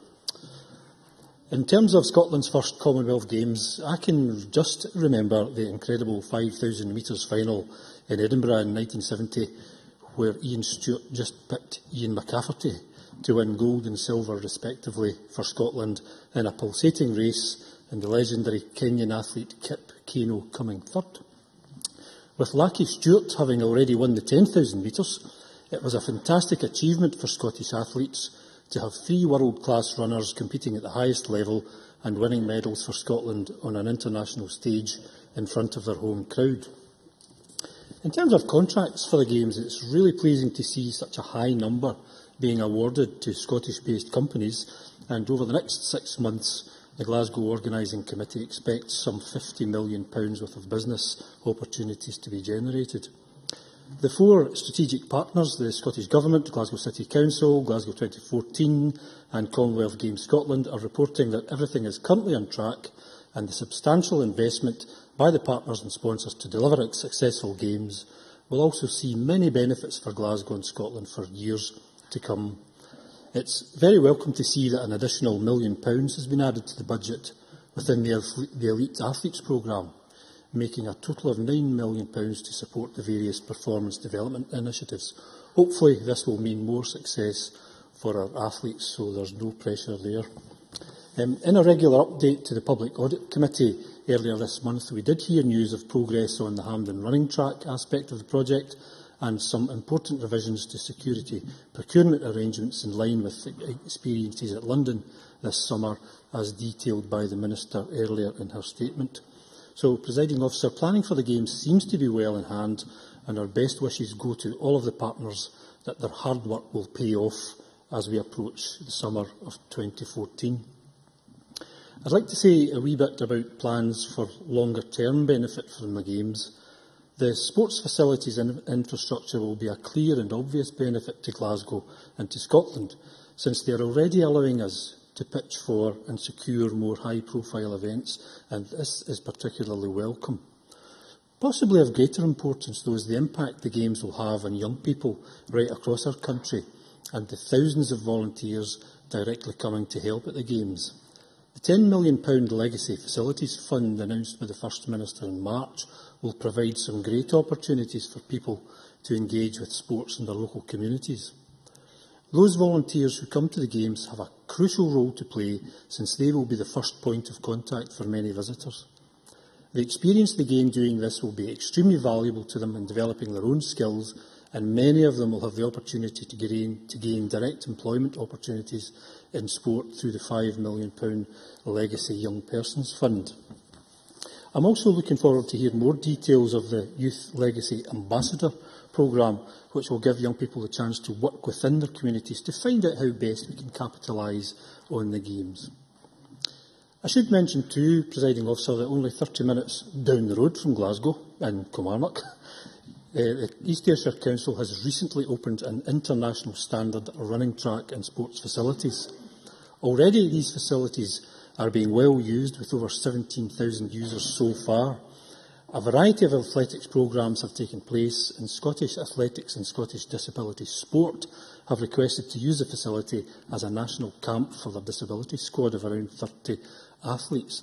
And we very much hope, of course, that these first-class facilities will attract some of the Games teams to our area to help them with their preparations for the Games. Yes? Margaret MacDonald. I wonder if the member is in a position to say what the authority has done already to try and make it known throughout the Commonwealth that they have these facilities for training camps. Willie Coffey. Well, we have the voice of the Scottish Parliament, we have our own MSPs, and of course we have the very loud and clear and capable voice of Margaret MacDonald. Locally, Presiding Officer, I think one of our best-known athletes is weightlifter Peter Kirkbride from Chick Hamilton's Shot Leys Club in Kilmarnock. Peter is already a silver medalist from Delhi in 2010, and hopefully one more big lift from Peter will bring a gold medal back to Kilmarnock, and we can legitimately go round spraying our post boxes with some of that nice gold paint left over from London. I'm just winding up and coming to the end. Presiding Officer, I'm convinced that the Games will be a stunning success, and the warmth of the people of Glasgow will be something that our visitors will never forget. So let's look forward to an incredible hand and roar at all the venues for all of the athletes and visitors when they come to Glasgow, and an even bigger roar when our own athletes step up onto the podium to claim their gold medals for Scotland. After all, they'll be doing it again in Brazil in 2016. Thank you. Thank you. There's a little bit of time in hand at this stage of the debate if members do wish to take interventions. Can I also ask members, when they intervene, to remember, if they still wish to speak in the debate, to press the request to speak buttons again. I call Anne McTaggart, to be followed by Graham Day. Thank you, Presiding Officer. I'm delighted this afternoon to contribute to the debate on the Glasgow 2014 Commonwealth Games, and to join with the Chamber in congratulating organisers and supporters on the fantastic progress that has already been made. As a proud Glaswegian, I look forward to welcoming athletes and supporters from all over the Commonwealth to the city, and I firmly believe this event provides a unique and special opportunity to showcase not just Glasgow, but all of Scotland to the rest of the world. Recently in the Chamber, I spoke on the preparations for the Commonwealth Games in 2014 and the hard work already being undertaken by staff and volunteers to ensure that the event was an international success. At that time, organisers had begun advertising for thousands of volunteer positions to assist during the period of Games in a variety of roles, and I know that already over 40,000 people from all over the UK have registered an interest in taking part in this way. From all over Glasgow and further afield, I know that there has been a huge level of enthusiasm from becoming a 2014 volunteer and become part of the legacy of Glasgow's Commonwealth Games. By further promoting the opportunities that these Games bring to Scotland, we can ensure not just more volunteers to staff our venues and arenas, but a far greater impact for families across the country who know a son, a daughter, friend or a cousin who has taken part in the summer of 2014. This level of awareness brings clear benefits to Scotland and can act as a means to bring communities together through the shared experiences and enthusiasm for these Commonwealth Games. I would also like to restate my support for the work currently ongoing to ensure that there is a strong legacy after the conclusion of the Games, and commend the excellent work of both Glasgow City Council and partner organisations in making this a reality. Creative Scotland and Glasgow Life have recently launched a £4 million fund open to community-based organisations and individuals in the months leading up to the international sporting event. This fund is intended to support the build-up to the Games and will be awarded to projects that can involve the whole community in cultural and artistic opportunities. Awards will range from £20,000 to £300,000 and will support groups that are best placed to generate enthusiasm and excitement for one of the most important events ever to come to Scotland. I believe that communities in Glasgow and across the whole of Scotland will benefit hugely from the Commonwealth Games. The impact of the Games could last for generations, and it falls upon us to secure the benefits of our children and our grandchildren to enjoy. I know that the work already underway will have made a significant impact on the success of Glasgow 2014, and I look forward with anticipation to the outcome of the years of hard work from the organisers, volunteers and athletes alike. Thank you. Thank you. I now call Graham Day to be followed by Alison Johnson. Thank you, Presiding Officer. With the construction of the Sir Chris Hoy Velodrome and the Emirates Arena, the Tallcross Swimming Complex nearing completion, and of course the refurbishment of the Royal Commonwealth Pool here in Edinburgh, there are obvious indicators both in Glasgow and the capital city that the Games are very much on the way. Barry Budden and Angus, where the shooting will be staged, as yet has no such tangible evidence of what's coming to the area in 582 days' time. But that's not to say there isn't a good deal of preparation going on along a range of fronts, and I intend to focus my contribution to this very welcome debate on developments specific to the area which I represent. Glasgow 2014 organisers have now carried out ecological and environmental surveys at the MOD-owned location, which boasts 3 SSSIs, to provide a baseline for addressing any negative impact on the location from hosting the shooting. Next up will be the submission of a planning application within the next few weeks. Games organisers, I know, are working very closely with Angus Council, Scottish Natural Heritage and the Ministry of Defence. Collaborative work with Carnoustie golf links on a number of recently installed core paths, which will improve access to the area, has also been taking place. In specific shooting terms, a competition manager for shooting appointment has been made, with the individual concerned taking up their post next month. And given the experience and the pedigree that Peter Underhill, who acted as shooting competition manager for both Manchester 2002 and London 2012 has, I think we can be confident that a successful event will be delivered. Angus Council is very much at the forefront of the preparatory activity that is taking place on the ground. A series of working groups have been established within the Council to address the priority issues, including legacy, youth ambassadors, volunteering, the event venue itself, support to athletes and coaches, and external funding. Absolutely. Margaret MacDonald. Thank the member for giving me. Is there a plan for the future use of the new facility to be provided? Graham Day. But I would say to Margaret MacDonald, my understanding, however, is it's impractical to leave a legacy facility on Barry Budden for a number of reasons. I'd particularly like to highlight 3 other areas of working group operations, namely the Baton Relay, promotion and tourism strategy, and adopt a second country. With regard to the Baton Relay, events of this nature are a slightly delicate subject for my constituency, Presiding Officer, as we were all but left out of the Olympic torch relay. Now, Angus South boasts iconic locations such as Arbroath Abbey and Glamis Castle, but after it emerged that neither was scheduled to be visited by the torch relay, I raised the issue with Lord Cole. As a local MSP, I asked that the decision not to take the Olympic flame to either of these renowned places be reconsidered, and suggested as a compromise that the torch might make a brief detour from its procession along the Forfar Meagle Road and travel through the village of Glamis, home to the Angus Folk Museum, and a particularly picturesque location which I'm sure we could have packed out. This idea, the adoption of which would have added only a few moments onto the Flames journey, however, was rejected. I'm therefore delighted to learn that the termination of the route for the Commonwealth Games baton will have local input, and I know from discussions I've had with the Council that it very much is committed to ensuring these iconic Angus landmarks and others are visited. I would stress to Ministers the importance of this happening, along with perhaps ensuring another flaw in the Olympic torch arrangements isn't replicated. I understand there were people from our county, certainly, who were nominated to carry the Olympic torch, but who carried out their duties out with Angus's borders. Can I ask that Ministers impress upon the Commonwealth Games organisers that in order to maximise interest in the Baton Relay and allow friends and relatives easy access to seeing their family members or pals carrying the baton, they should, wherever possible along the entire route, look to have local people involved. In terms of the Adopt a Second Country initiative, I believe this is based on a Sport Scotland proposal, which will see a number of competing countries allocated to each local authority area. For Angus, it's Gibraltar, the Maldives and Anguilla, which is one of the Leeward Islands. Amongst other things, the education departments of all councils would look to have schools becoming involved in projects on the allocated nations. But I know Angus Council is actually looking to go a little further and seek to promote second countries to the wider Angus community and establish long-term twinning links.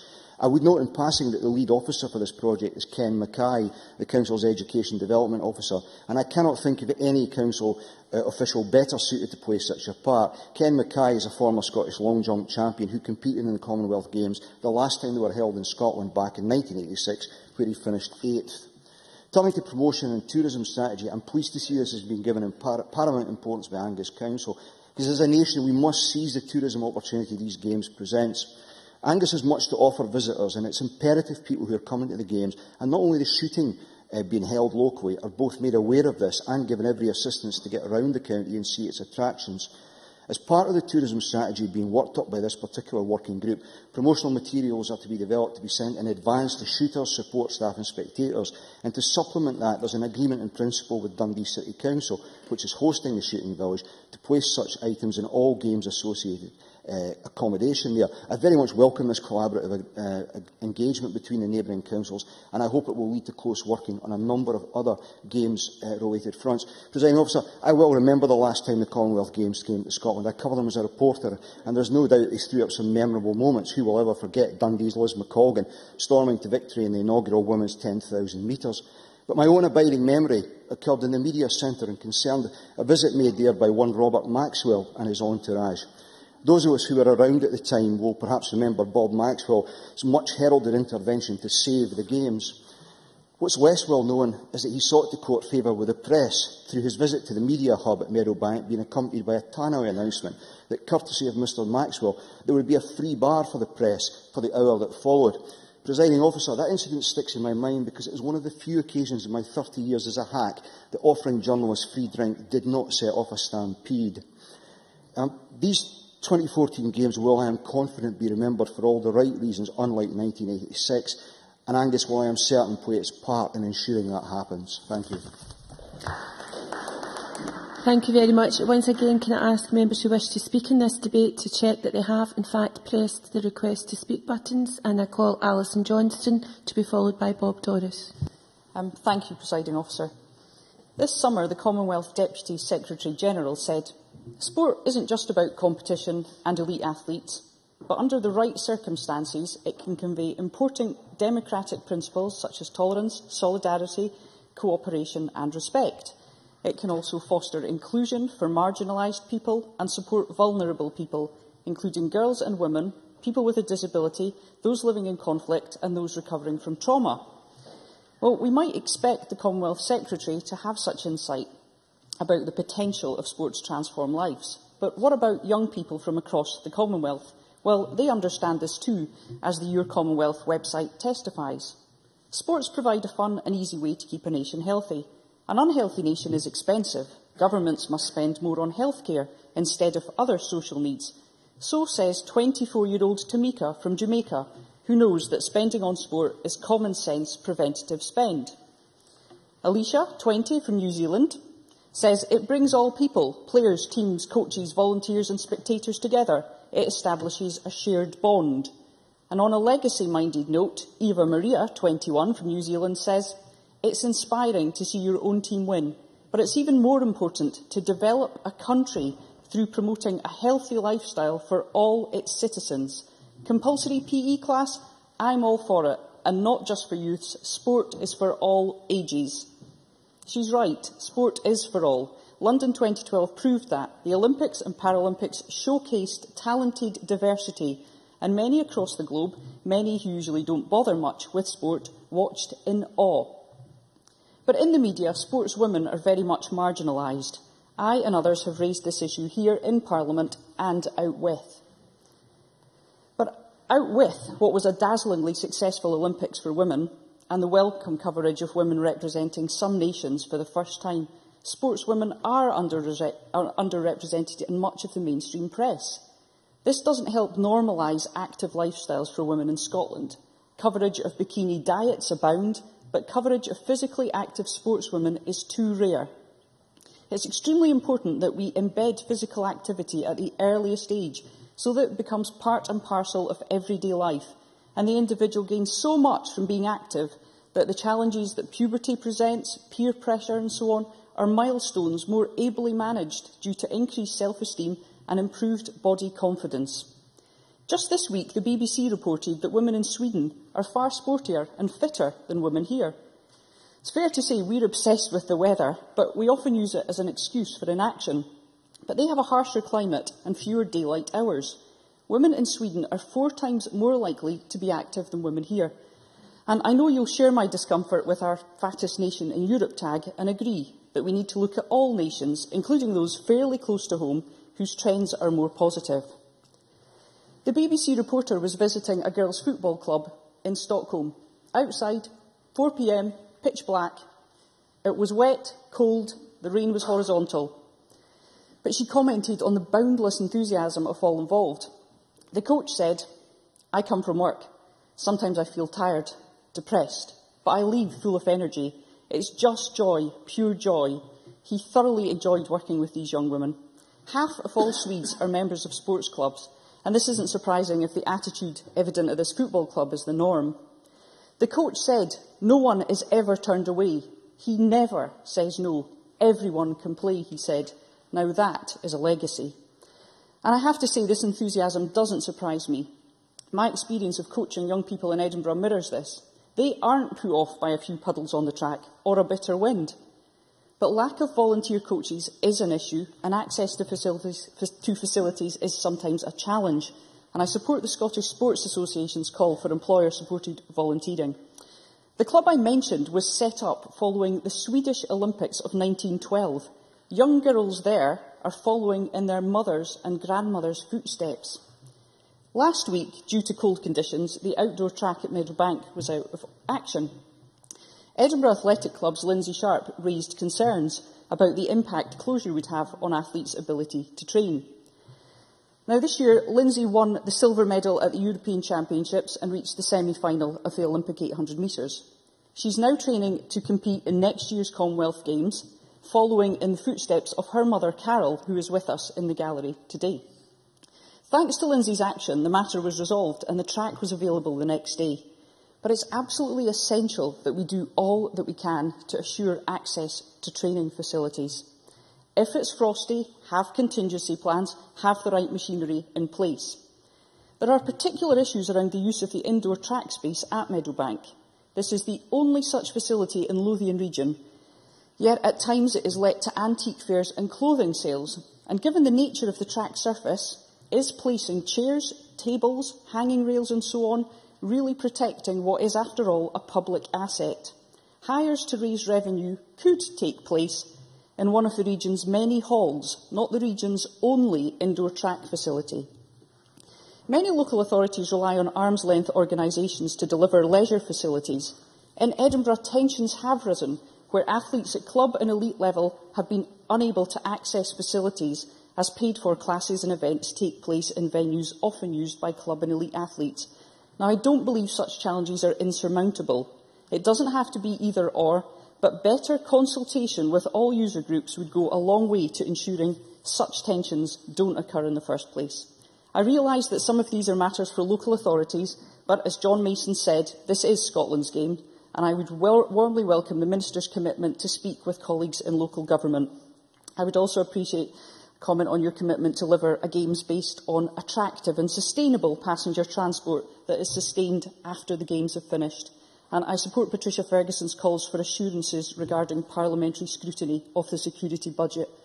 Presiding officer, there are athletes, some household names, some yet to establish themselves, training at this very moment. We will all support them in Glasgow in 2014, but it is essential that we support them now as they strive to get there. Thank you. Thank you. And I now call on Bob Doris to be followed by James Kelly. A generous 6 minutes. Thank you very much, Presiding Officer. I thought I might start off by focusing some of the race equality and community cohesion opportunities that will be created by the Commonwealth Games coming to Glasgow and Scotland in 2014. I think actually ahead of the Games arriving in Glasgow, the Commonwealth Baton Relay is actually a wonderful opportunity to do so much with that, and the idea of the baton relay across all Commonwealth countries taking place and the fanfare that will surround that, including the positive message for what awaits them when athletes and families and tourists arrive in Scotland, is very important. I'm also delighted to see that the Commonwealth 2014 team plan having related events for the diaspora from people who will be in those Commonwealth countries to be initiated within Scotland. And I have to say, I think working with the diaspora of the Commonwealth countries in Scotland is actually pretty vital, because we can produce as many glossy brochures to see how wonderful Scotland is that we like, but it'll actually be what the Pakistanis and the Indians and the Sri Lankans and the Cameroonians, and we could go on, what the diaspora in Scotland tell the sports persons from these countries and the tourists for these countries, what their experiences are of living in Scotland, that will really sell Glasgow's and Scotland's games to the rest of the Commonwealth. I'm delighted that there's going to be deep and meaningful engagement in relation to that.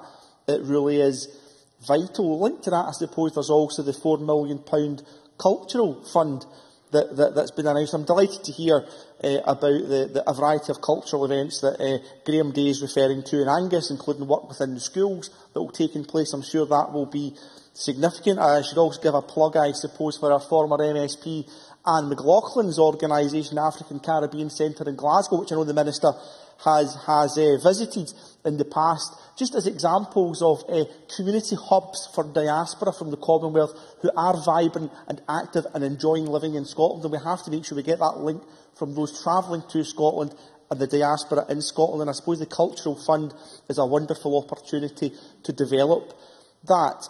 I want to say a little about health inequalities and how it impacts in black and minority ethnic groups. It impacts across a range of groups in Scotland, of course, in very significant ways, but there's much about the specific needs in relation to the mental health issues that many minority and ethnic communities face. And when looking through my briefings in preparation for this, I was delighted to see that the Scottish Sports Relief Programme, which is a partnership between Sports Relief and the Scottish Government, which has recently had an additional £1.2 million put in that particular pot of cash, has started giving out rather meaningful awards in relation to this. And I know that the Glasgow Association for Mental Health recently got £120,000 for training and advocacy work for black, minority and ethnic mental health service users in the area that I represent. In terms of ethnic and gender inequality as well, I know other awards have been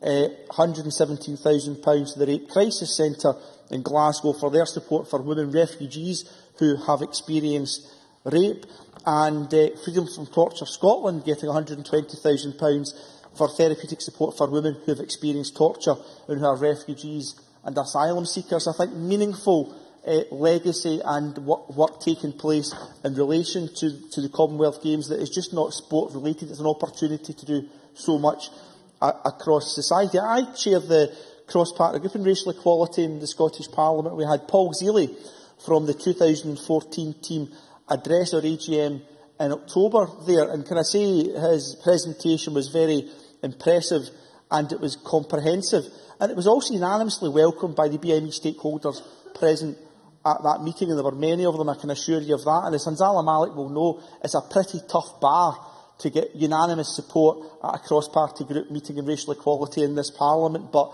consensus it did that things were moving well on that. I suppose I would point out, of course, that we would be seeking to see tangible outcomes in, say, 6 months' time and 1 year's time as to the delivery of the vision that Mr Zealy has. And part of that delivery is actually to engage with the cross-party further at hopefully a stakeholder event in Glasgow in the new year to make sure the black and minority ethnic groups are suitably consulted and engaged with in relation to the Games. And I think our cross-party group, Mr Malik, has something to offer in relation to that.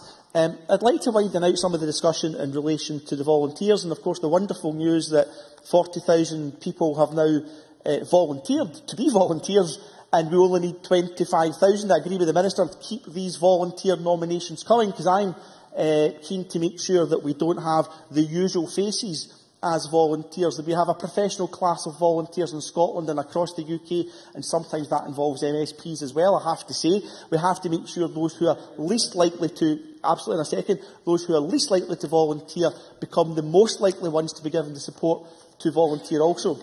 Hanzala Malik. Thank you very much for that intervention. I just wanted to point out that I think that minority communities are missing out on opportunity here. And also remember, all those people who are volunteering today doesn't necessarily mean that they will be available at the games themselves. So we need a large number of volunteers, definitely. But I think there are a lot of communities out there who are still not engaging with us, and we need to bridge that gap somehow.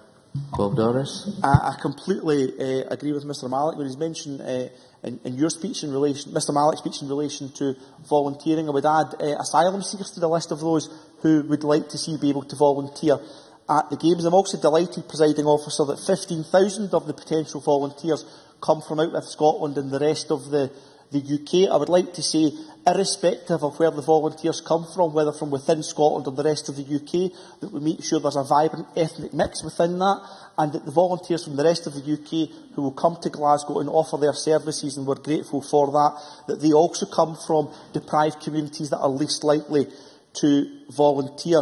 A couple of brief points, Presiding Officer, if I still have some time within the debate.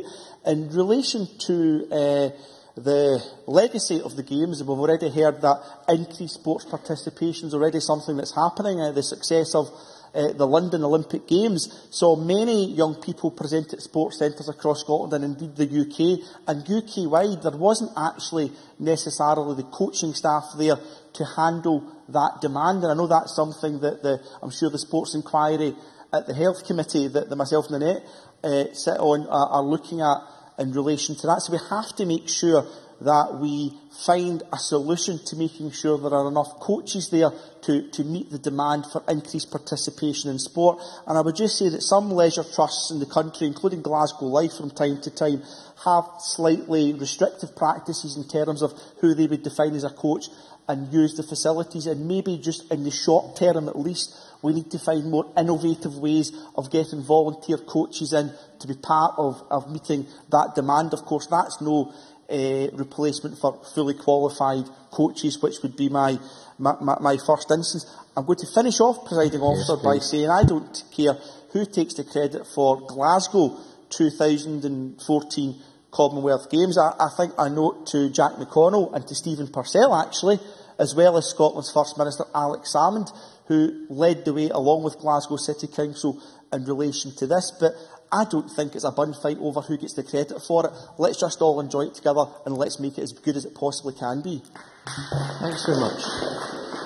Now call on James Kelly to be followed by Stuart Stevenson. Thank you very much, Deputy Presiding Officer. I welcome the opportunity to take part in this afternoon's debate. Before I go on to the issues I'd planned to cover, just a couple of comments on the Minister's announcement around security. I absolutely accept that it's correct to learn the lessons from the Olympic Games in London.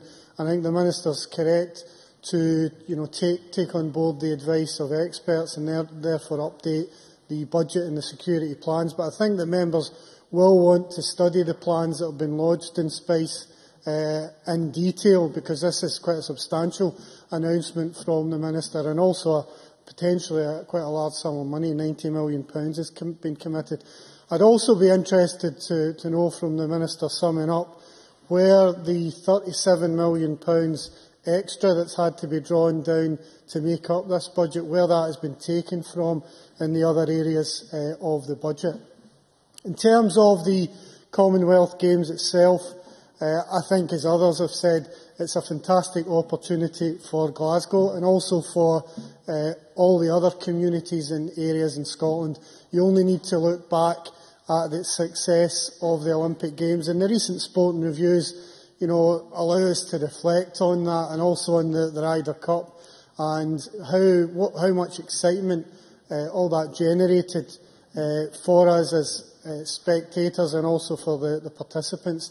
I think the real test of the Games is that we make the most of the opportunity, not just of creating a sporting spectacle in Glasgow, but of giving us lasting benefits for the communities of Glasgow and also the communities throughout Scotland. I think one of the areas that we'll be looking for a knock-on effect is an increased participation levels in sport throughout the country. I mean, we've seen in recent reports the really alarming levels of obesity that we have in Scottish society.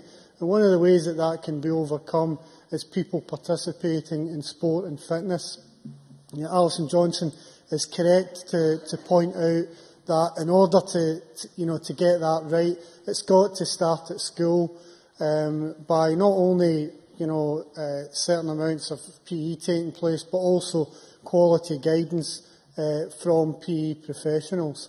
In addition to that, we need to make the most of the school estate and also the public facilities that are available so that we can open these facilities up in order to encourage greater participation. I also think that the Games gives a real opportunity for communities to celebrate the happening of the Games and to get involved. I know that in my area, in Rutherglen, Cambuslang and Blantyre, there will be much excitement. Those areas are actually out with Glasgow, but they're right on the doorsteps of many of the Games venues and in actual fact very near to the outdoor cycling course at Cathkin Braes. And I think it's a great opportunity for the community in my constituency to get along and to see these events, but also to participate in terms of welcoming overseas visitors and issuing a clarion call to those. And I know, speaking to a number of groups and individuals in my constituency, that people are very enthusiastic about this, and it's something that I look forward to be taking forward with local groups as the MSP in the coming months in order to involve those groups and to make the most out of the Games. I think, give way to Margaret MacDonald. Thank the member for giving way. I wonder if he has concerns that people in his constituency, I'm thinking of Blantyre, for example, which is not the most salubrious or wealthy area, but you may well have a very great interest in cycling. In fact, I know for a fact that it does have. But in another 2 years, we'll be 2 further years into a depression. So is he worried about ticket prices? Is he worried about the accessibility because of the lack of cash? James Kelly. I think Margaret MacDonald makes a very relevant point, and I know that she knows the Blantyre area very well. I've made the point before in these debates that if we are to allow access for spectators from all areas of communities, and it's very relevant today because we've seen the publication of the multiple deprivation index report, and a number of areas in Glasgow have been highlighted in that. And if we're really going to reach out, we need to make sure that the ticket prices are priced reasonably and that we can ensure that we bring people in to these venues. So I thank Margaret MacDonald for bringing out that point.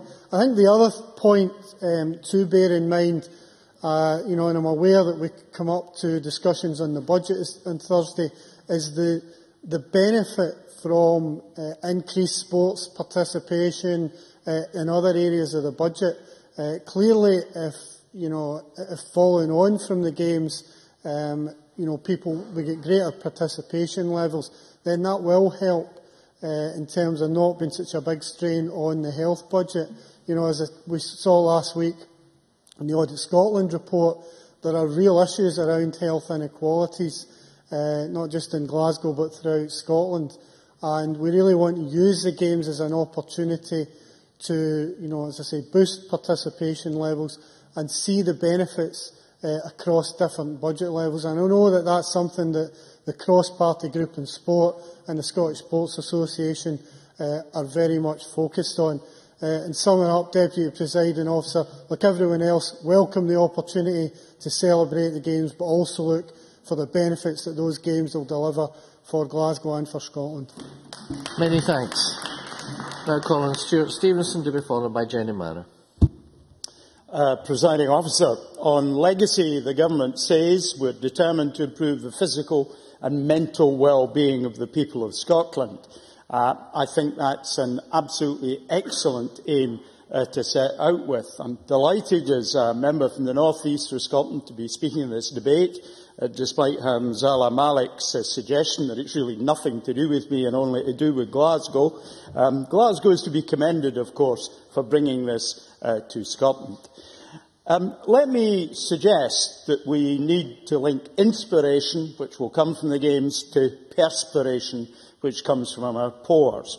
We know that lack of exercise kills. The physically active gain 20 to 30% reduced risk of premature death, a 50% reduced risk of major chronic disease, such as coronary heart disease, stroke diseases and cancers. We already know the inspiration's in place. That's what we've been debating this afternoon. And when we see 40,000 people volunteer already for the 15,000 volunteer spaces and more to come, we can see the absolute proof of inspiration. But what we actually need to see is 5.3 million people prepared to perspire as well as to be inspired. When Eric Liddell won gold and bronze in Paris in 1924, he at that time inspired a nation. My father, along with huge numbers of other people, cheered him on his return to Scotland. Liddell was an athlete, a missionary, an inspiration. He ran in the 400 metres race because he'd been unable to run in the 100 metres race because the heats were on a Sunday and he would not run on a Sunday. He ran with a quotation from 1 Samuel 2:30 in his hand.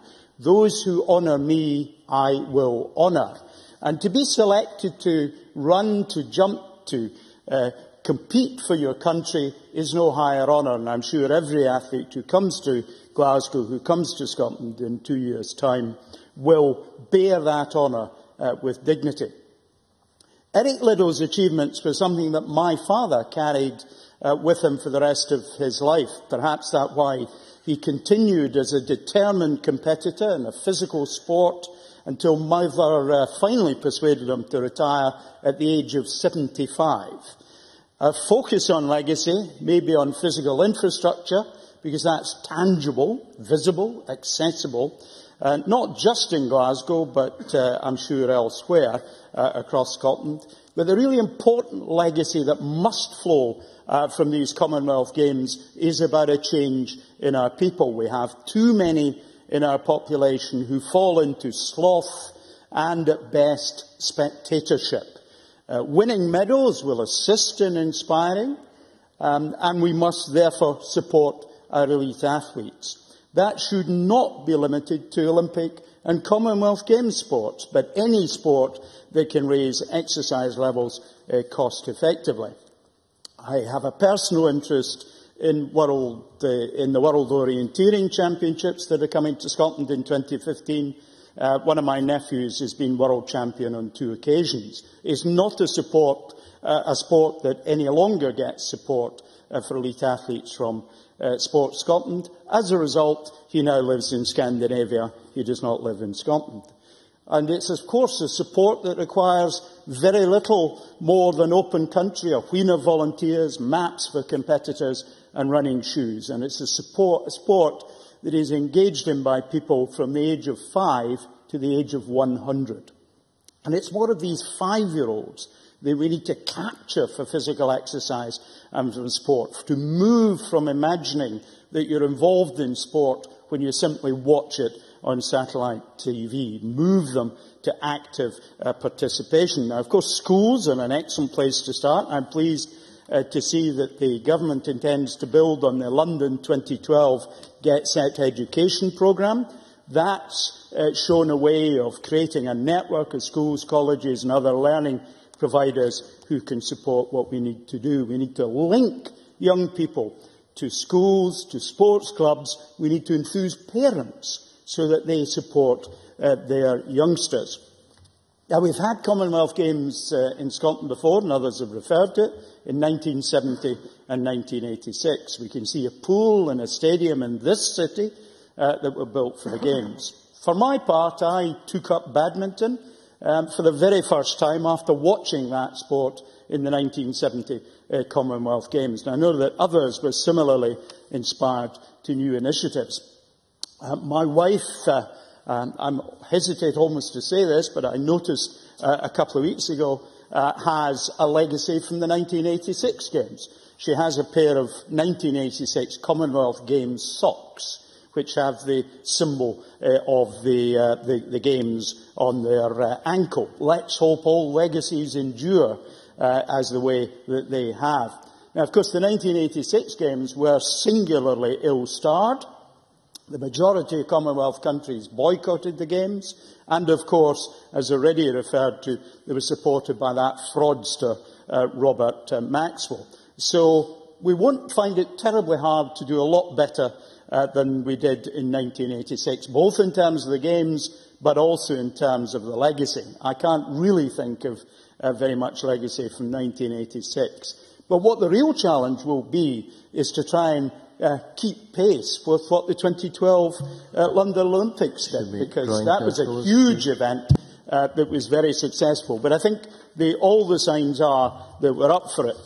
Let me make a wee plea to the Minister and all involved that the baton comes to my constituency this time. It didn't for the Olympics. Glasgow 2014 carries the name of Glasgow, but also that of the host country to the four corners of the world. What we now need is to carry the spirit of Glasgow to the four corners of Scotland and inspire to perspire. Thank you very much. I now call on Jenny Mara to be followed by Margaret MacDonald. Thank you, Presiding Officer. I'd like to say to Stuart Stevenson that certainly my pair of Wimbledon socks singularly fail to improve my tennis game every time I wear them, but I'll keep on trying. Thank you, Presiding Officer, for the opportunity to contribute to this debate. To be hosting the Commonwealth Games is a huge privilege for Scotland and for Glasgow. We have the chance to show the world the best of our great country, the generosity of our people, the beauty of our landscapes and our cities, and the power of our communities to welcome, through unmatched tolerance and acceptance, those from around the Commonwealth and beyond. Because I think these games, and I think we would all agree, are about more than sport. We have the opportunity to play a leading role in a community of nations, to promote common aims, values, rights and obligations. And nowhere, I think, can we do more to play our part than by showing our commitment to tackling modern-day slavery. The United Kingdom and Scotland, as one of the world's largest destination countries for human trafficking, continues to be a nation where the promise of a better life can end in misery and modern-day human slavery. And so it is our moral duty in this Parliament, and a duty, I would say, on the Minister and the Scottish Government, to recognise the part that we must play when the world spotlight is on us in righting this wrong in our country. In an answer to a parliamentary question earlier this year, the Sports Minister, Shona Robison, said, "There is currently no intelligence that human trafficking will be an issue for Scotland when the Games arrive." Now, this may seem a reason not to act, but as Gordon Meldrum of the Scottish Crime and Drug Enforcement Agency makes clear, solid intelligence is a luxury that we can rarely depend upon in preventing human trafficking. He said, "Knowing whether there are 10 victims or 100 victims doesn't change the hell that the victims have been through. So collectively, we need, as the police and other agencies, to move on from looking to prove this is an issue to one in which we accept it is an issue and act." At the Olympic Games, the early figures show that human trafficking to London occurred where intelligence had actually failed. And although, like Ms Robinson, the UK ministers did not recognise any specific threat from human trafficking for the London Games, the early figures show a 35% increase in referrals for human trafficking this year in London, 2012, the Olympic year. So no prior intelligence is no reason not to act, because human trafficking happens when intelligence is not available to our agencies, and there is enough evidence of that. The Olympic Anti-Trafficking Group attribute this 35% increase in referrals to them to the robust awareness-raising measures in London that I think Scotland can learn from in advance of the Commonwealth Games. In London this year, in partnership with the United Nations, 23 life-sized art installations were set up throughout London. And these art installations carried the stories of trafficking victims, information on how to identify trafficked people, and were manned by volunteers to raise public awareness. These installations didn't take much time or money to set up, but their impact is evident in the figures, the 35% increase in referrals that I just mentioned. Other anti-trafficking measures that have been used at sporting events in Athens, Berlin and Vancouver are awareness-raising information cards that are given out in packs given to visitors to the Games, and the provision of shelters and training for frontline staff. Now, this training is something that I've raised in this chamber before, and I've asked the Scottish Government to consider anti-trafficking awareness training for police, for ambulance staff and for firefighters. I know that there is training going on for police officers at Tullyallen, and I've asked to go and see that anti-trafficking awareness training quite soon, but I would ask the Minister in his closing remarks to perhaps update the Chamber on how far the Scottish Government have got putting in place anti-trafficking awareness training for ambulance staff and firefighters. Because it's not just on these benches that we want to see more done. There is a UK-wide interdepartmental ministerial group on human trafficking.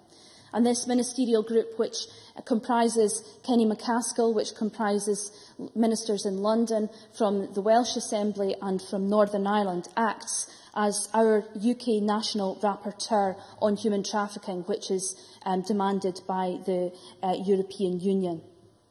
Now, this group that meets, the multi-minister group, has asked the Scottish Government to do more to raise awareness of human trafficking ahead of 2014, ahead of the Commonwealth Games in Glasgow. This group recognises that the Scottish Government needs to do more, and I ask the ministers today if they can put in place some commitments to do so.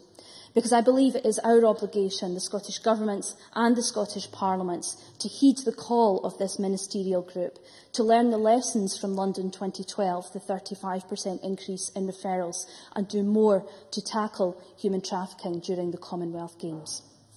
Many thanks. Now call on Margaret MacDonald. Up to 4 minutes, please. Thank you, Deputy Presiding Officer. I appreciate Jenny Marris' sincerity in this, but I would caution her to place too much emphasis on there being a direct parallel between what happened in London and what is likely to happen in Glasgow. The intelligence flow is quite different in both cities. I'll say no more of that at the moment because I don't want to crash into a debate about the Commonwealth Games. I support James Kelly. I find this, I usually end up supporting James Kelly because I think the Minister should really tell us where that £40 million was magicked from. We don't imagine that she had all that much spare change to play around with, so it would be welcomed, I think, by Patricia Ferguson and James Kelly and others and myself to find out where the money came from. And on the matter of who will account for the money to Parliament, if Stephen House, the Chief Constable, is to do this, will he account to a committee, or how will it be accounted for? I was interested in that. Now, it might sound as though I'm just picking up on some of the more nebulous points in debate, but I'm actually trying to head off trouble when I ask about the Barry Budden facility. Because unless there is a very clear explanation as to why we are spending what we are on the shooting facility and to what its future will be, or what future shooting has in Scotland and what provision will be made, we will come in for the sort of criticism that the Scottish Government usually comes in for in the press as regards the ill-spent money. So I hope yes.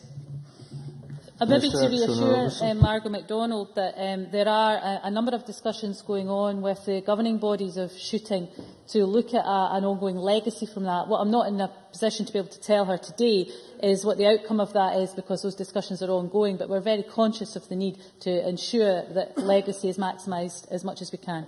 Margaret MacDonald. I'm grateful for that assurance, Presiding Officer, and I'll watch to see what the result is.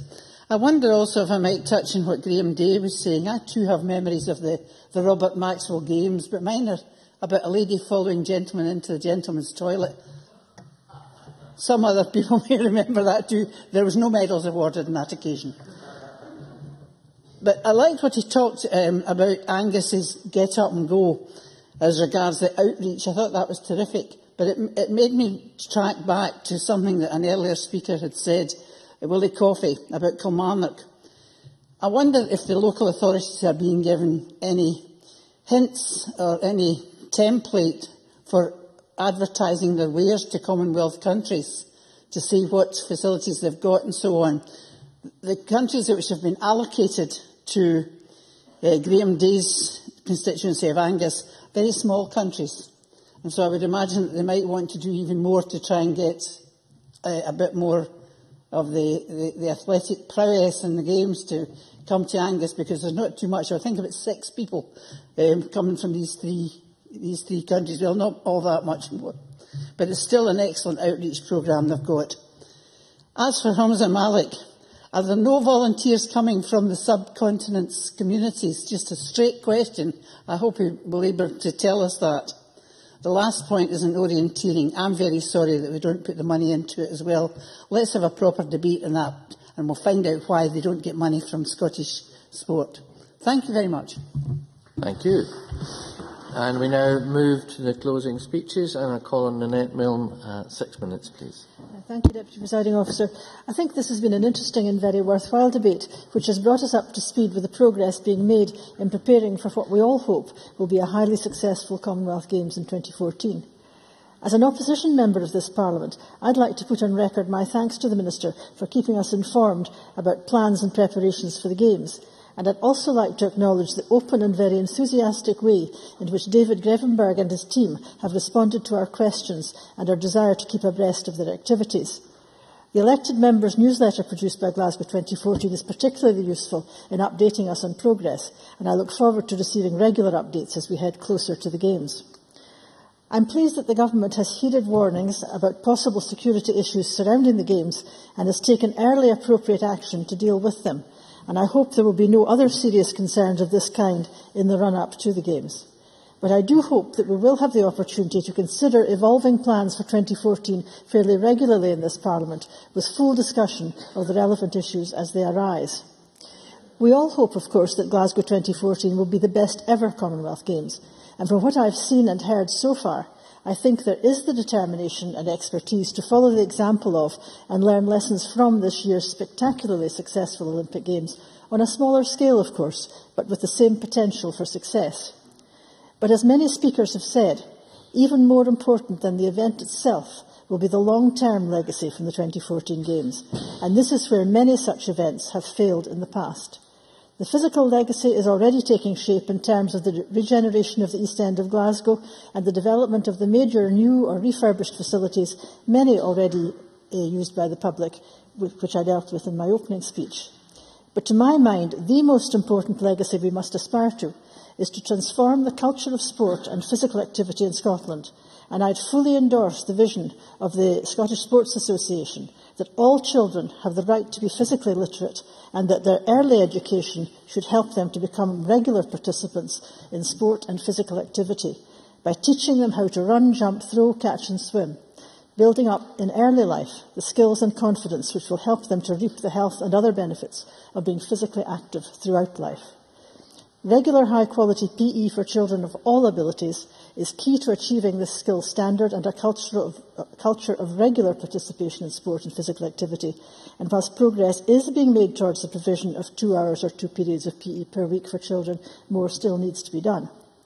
Many speakers have emphasised the importance of volunteering to sport, and I'd like to say a little bit more about that in terms of achieving a worthy legacy from Glasgow 2014. During the Health and Sport Committee's recent inquiry into community sport provision, witness after witness stressed the importance of volunteers to every sport, referring to them again and again as the lifeblood of sporting activity, without whom many sports clubs simply would not survive.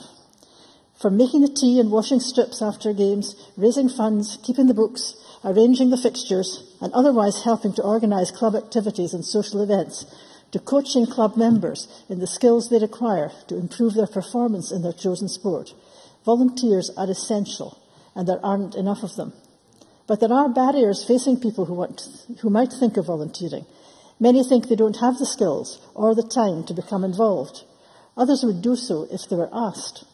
But they need to be assured of an enjoyable experience. They need to be assisted with the form filling around disclosure if they're to be working with children, because many people will fight shy of bureaucracy. And they need to be given training if they are to develop in their role as volunteers. Judy Murray, in her evidence to the committee, spoke of the attraction of an inexperienced coach learning from an expert, as an apprentice, developing skills that they might not otherwise aspire to, and an enthusiasm which could be lasting and could be catching. Employers could help greatly, for example, by giving employees the flexibility to have regular time off at the end of a day, say once a week, which they could make up on another day. And I have no doubt there are other imaginative ways of encouraging and retaining volunteers. The London Olympics could not have been successful without its army of volunteers, and the 15,000 volunteers currently being sought for the Commonwealth Games in Glasgow will be equally important. And if these many willing people can be kept interested after the Games are over and welcomed as volunteers in their own communities, then that will be to the lasting benefit of Scottish sport and a very fitting legacy of a successful Commonwealth Games. And I'm pleased that thought is being given to this by the Games organisers. Presiding Officer, there have been some excellent speeches in this debate, but I was particularly impressed by the many pertinent points made by Alison Johnston regarding involvement in sport, particularly by women, support for athletes, and the availability and use of facilities. I'd like to conclude by quoting from the SSA's summary at the end of its excellent briefing for this debate. With the excitement of 2014 almost on our doorstep, the time to recognise the unique role and contribution of sport is now. It's time to support sport as Scotland's greatest social movement and to commit to prioritising those actions which will leave a lasting legacy for Scottish sport. These legacy opportunities are crucial to the infrastructure and delivery of sport in Scotland and would result in a true legacy from the Glasgow 2014 Commonwealth Games, not just for sport in Scotland, but for an improved Scotland. I hope and think that we're on track to achieve the ambition of the Commonwealth Games partners to deliver a safe, secure and successful event in 2014, and I look forward to further progress reports as we get closer to that date. Thank you. Many thanks. Now call on Mark Griffin. 7 minutes, please, Mr. Griffin. Thank you, Presiding Officer. I'm glad that we're able to have this debate today on the Commonwealth Games, and hopefully we'll be able to have another debate in July next year about the Youth Olympic Games in 2018 after, I think we all hope, a successful bid document was submitted to the International Olympic Committee yesterday, and I congratulate Glasgow City Council for building on the Commonwealth Games by bidding for other international events. Fantastic progress has been made on some of the venues for the Commonwealth Games, in particular the Emirates Arena and Sir Chris Hoy Velodrome, which are already open to the public and recently hosted the Scottish International Badminton Championships and the second round of the 2012-13 UCI Track Cycling World Cup. I was lucky enough to be able to attend the cycling event, and the atmosphere in the velodrome was electric. There were thousands of people there supporting some of the Olympic medal winners from Team GB, and I'm sure the cycling event will be one of the main attractions of the Games, and the venue certainly won't disappoint the visitors from all over the world. Construction of the Athletes' Village is also well underway, and it was good to see a district heating scheme at the heart of that development, as mentioned by John Mason. That's something I've spoken about repeatedly in the Chamber, and I hope that sort of development then becomes the norm in future schemes as a way of reducing heating bills and improving energy efficiency. The works at Hampden Park to convert it for the track and field events and the closing ceremony are one of the big risks in the building programme, simply because the work is being carried out so close to the Games. But the Hampden Working Group have provided regular updates to the Public Audit Committee through the Scottish Government, and appropriate plans do seem to be in place, and organisers are confident of delivering that.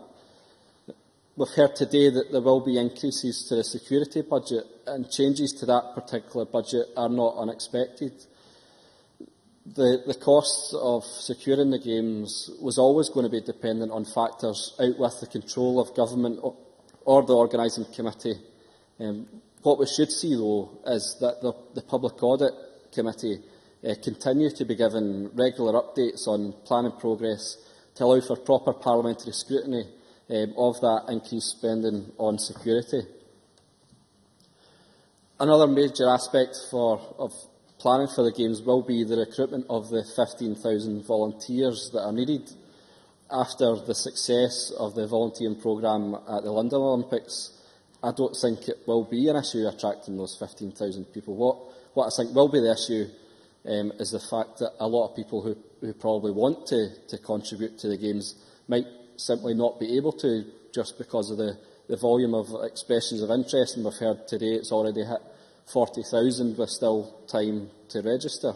That's obviously going to take a massive amount of time and effort to process applications and interview everyone who's interested, and on a personal level, as someone else who's registered an interest in volunteering, I'm hoping I'll be one of the lucky 15,000 too, and perhaps members in the gallery as well who might be involved in interviewing would already recognise me as a friendly and welcoming person too.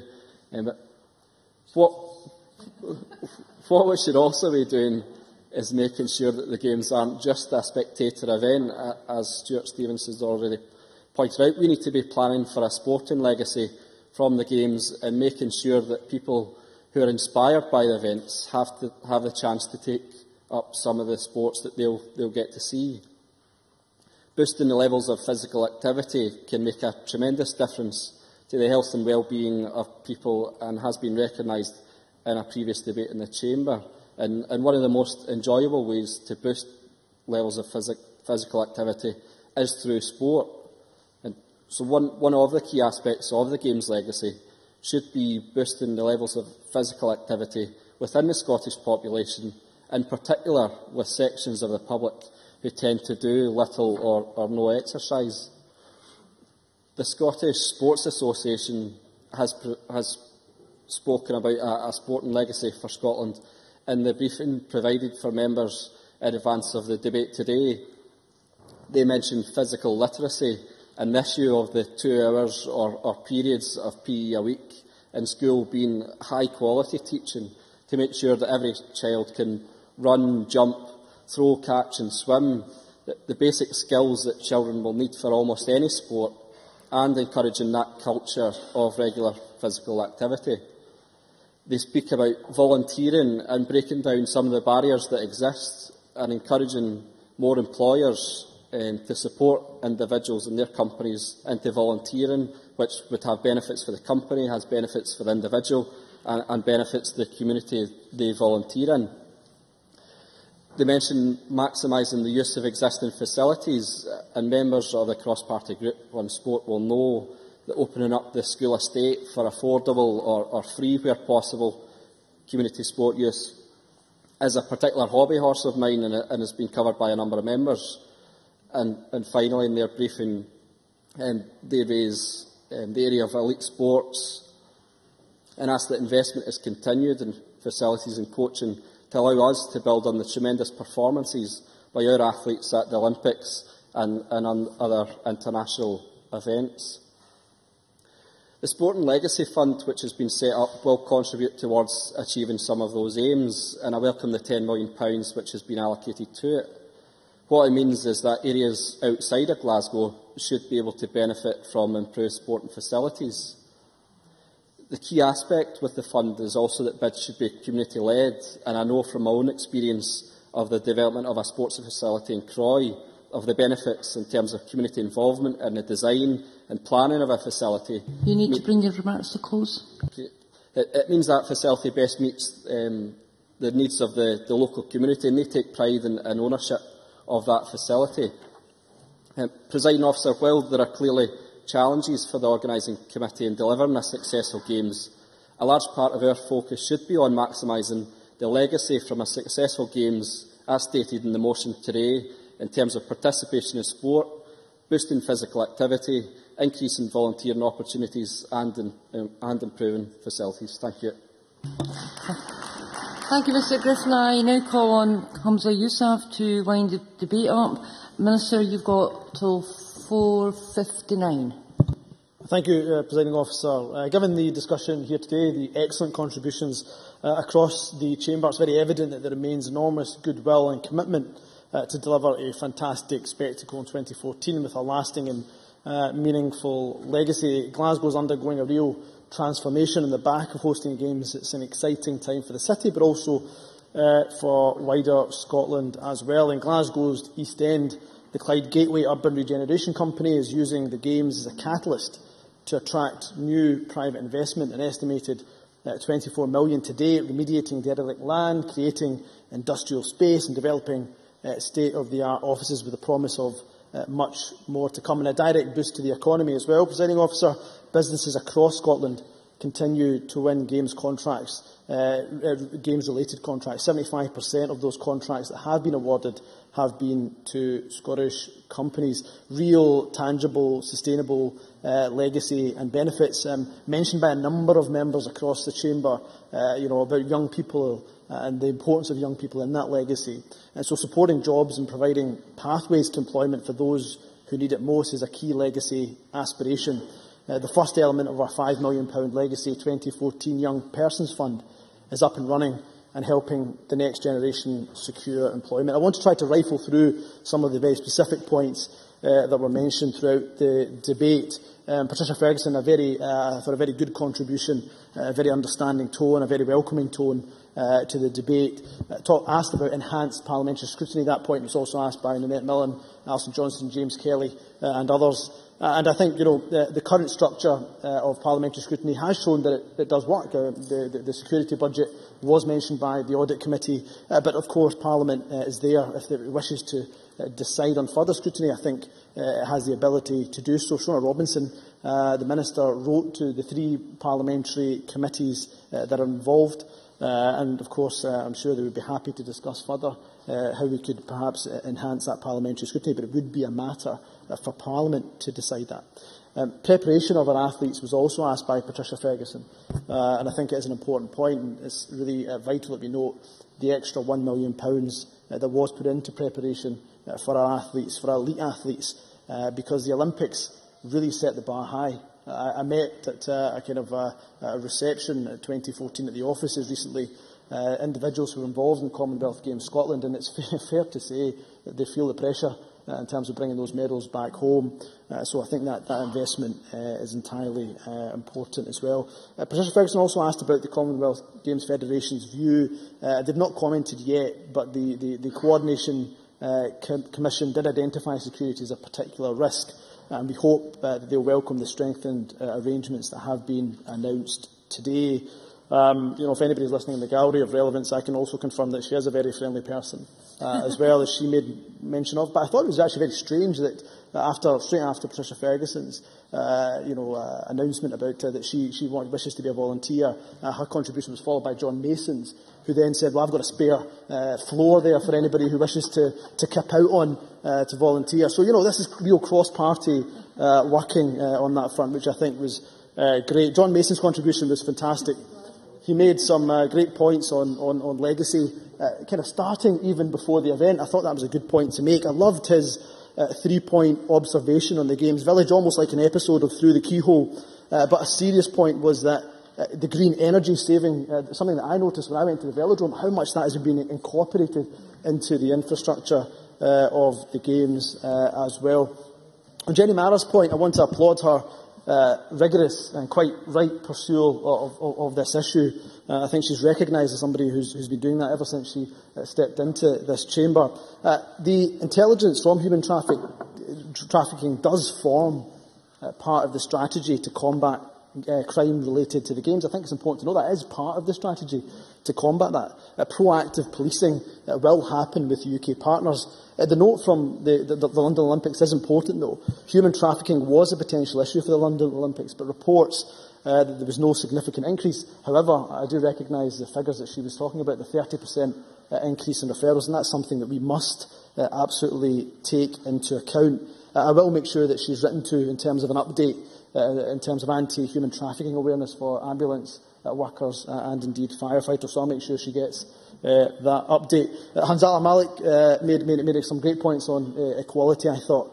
Meetings that I've had with 2014 personally, they're very, very aware of issues such as halal food that he mentioned, even potentially that Ramadan might conflict. I think they might just miss it, but very aware of that diversity that Bob Doris also touched upon. Mr Malik likes to embarrass me outside of this Parliament by often telling people that he's known me since I was in my nappies. And even before that, up to that point, I've known him as somebody who doggedly and ferociously fights on Glasgow's behalf. I salute his indefatigability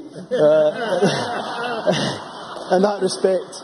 But I do have to say, just gently, the Scottish Government did have a small role to play, I think, it would be fair to say, in bringing the Games also to Glasgow and to Scotland as well. Willie Coffey's contribution, just fantastic, a really thoughtful speech, slightly misty-eyed when he was recalling some of the previous Games, perhaps giving away his age, but an embodiment of how the Games can have a really lasting memory in the nation's hearts. Graham Day making a good point, I think, that we should reflect on, and I should, and Shona Robinson, the Minister, will feed back in terms of local people being involved in the Queen's Baton rally as it makes its way across Scotland. Of course, I will. Patricia Ferguson.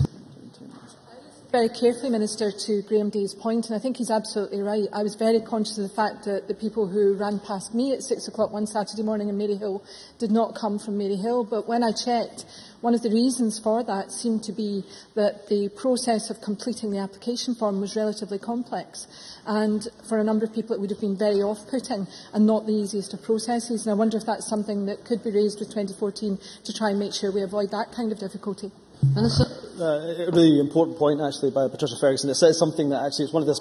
It goes under the bracket of lessons learned, and so absolutely it's something that we should reflect on. We're already actually actively looking on. Alison Johnson made again a number of very good points about embedding physical activity at a young age. We're continuing to invest in a number of activities to increase physical activity level. £3 million on physical activity projects include Pass for All and Active Girls, aimed at those that are furthest away from meeting the recommended physical activity guidelines. She raised a very important point on the Meadowbank issue. I think it was a very serious one, and a very good point about the crafts fairs and the other fairs that happen that could perhaps be happening elsewhere in the local area. I think that's a very fair point.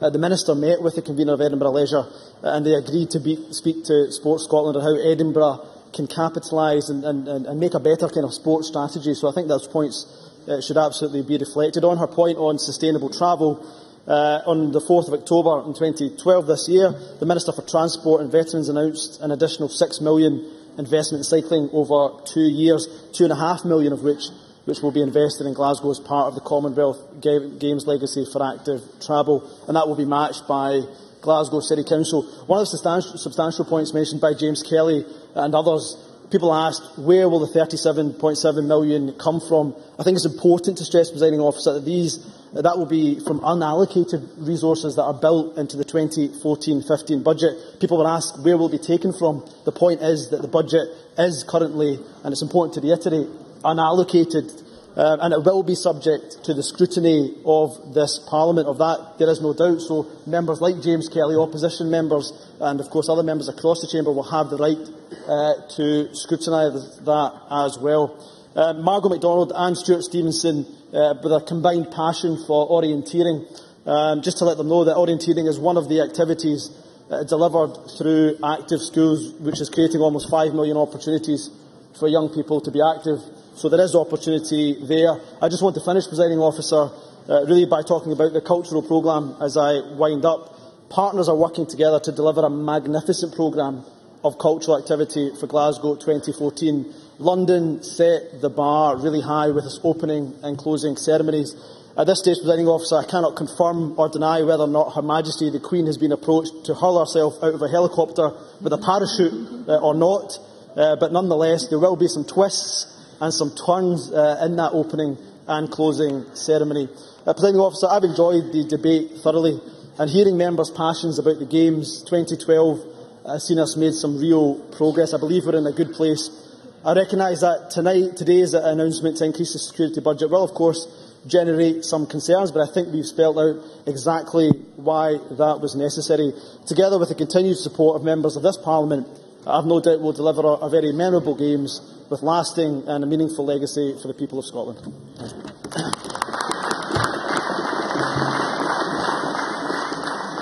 That concludes the debate on the Commonwealth Games 2014. The next item of business is consideration of motion number 5228 in the name of John Swinney on the Growth and Infrastructure Bill UK legislation. I call on John Swinney to move the motion. Thank you, Cabinet Secretary. The question on this motion will be put at decision time, to which we now come. There are 3 questions to be put as a result of today's business. The first question is amendment number 5225.3 in the name of Patricia Ferguson, which seeks to amend motion number 5225 in the name of Shona Robison on the Commonwealth Games 2014 be agreed to. Are we all agreed? The amendment is therefore agreed to. The next question is that motion number 5225 in the name of Shona Robison as amended on the Commonwealth Games 2014 be agreed to. Are we all agreed? The motion is therefore agreed to. The next question is that motion number 5228 in the name of John Swinney on the Growth and Infrastructure Bill UK legislation be agreed to. Are we all agreed? The motion is therefore agreed to. That concludes decision time. We now move to members' business. Members who leave the chamber should do so quickly and quietly.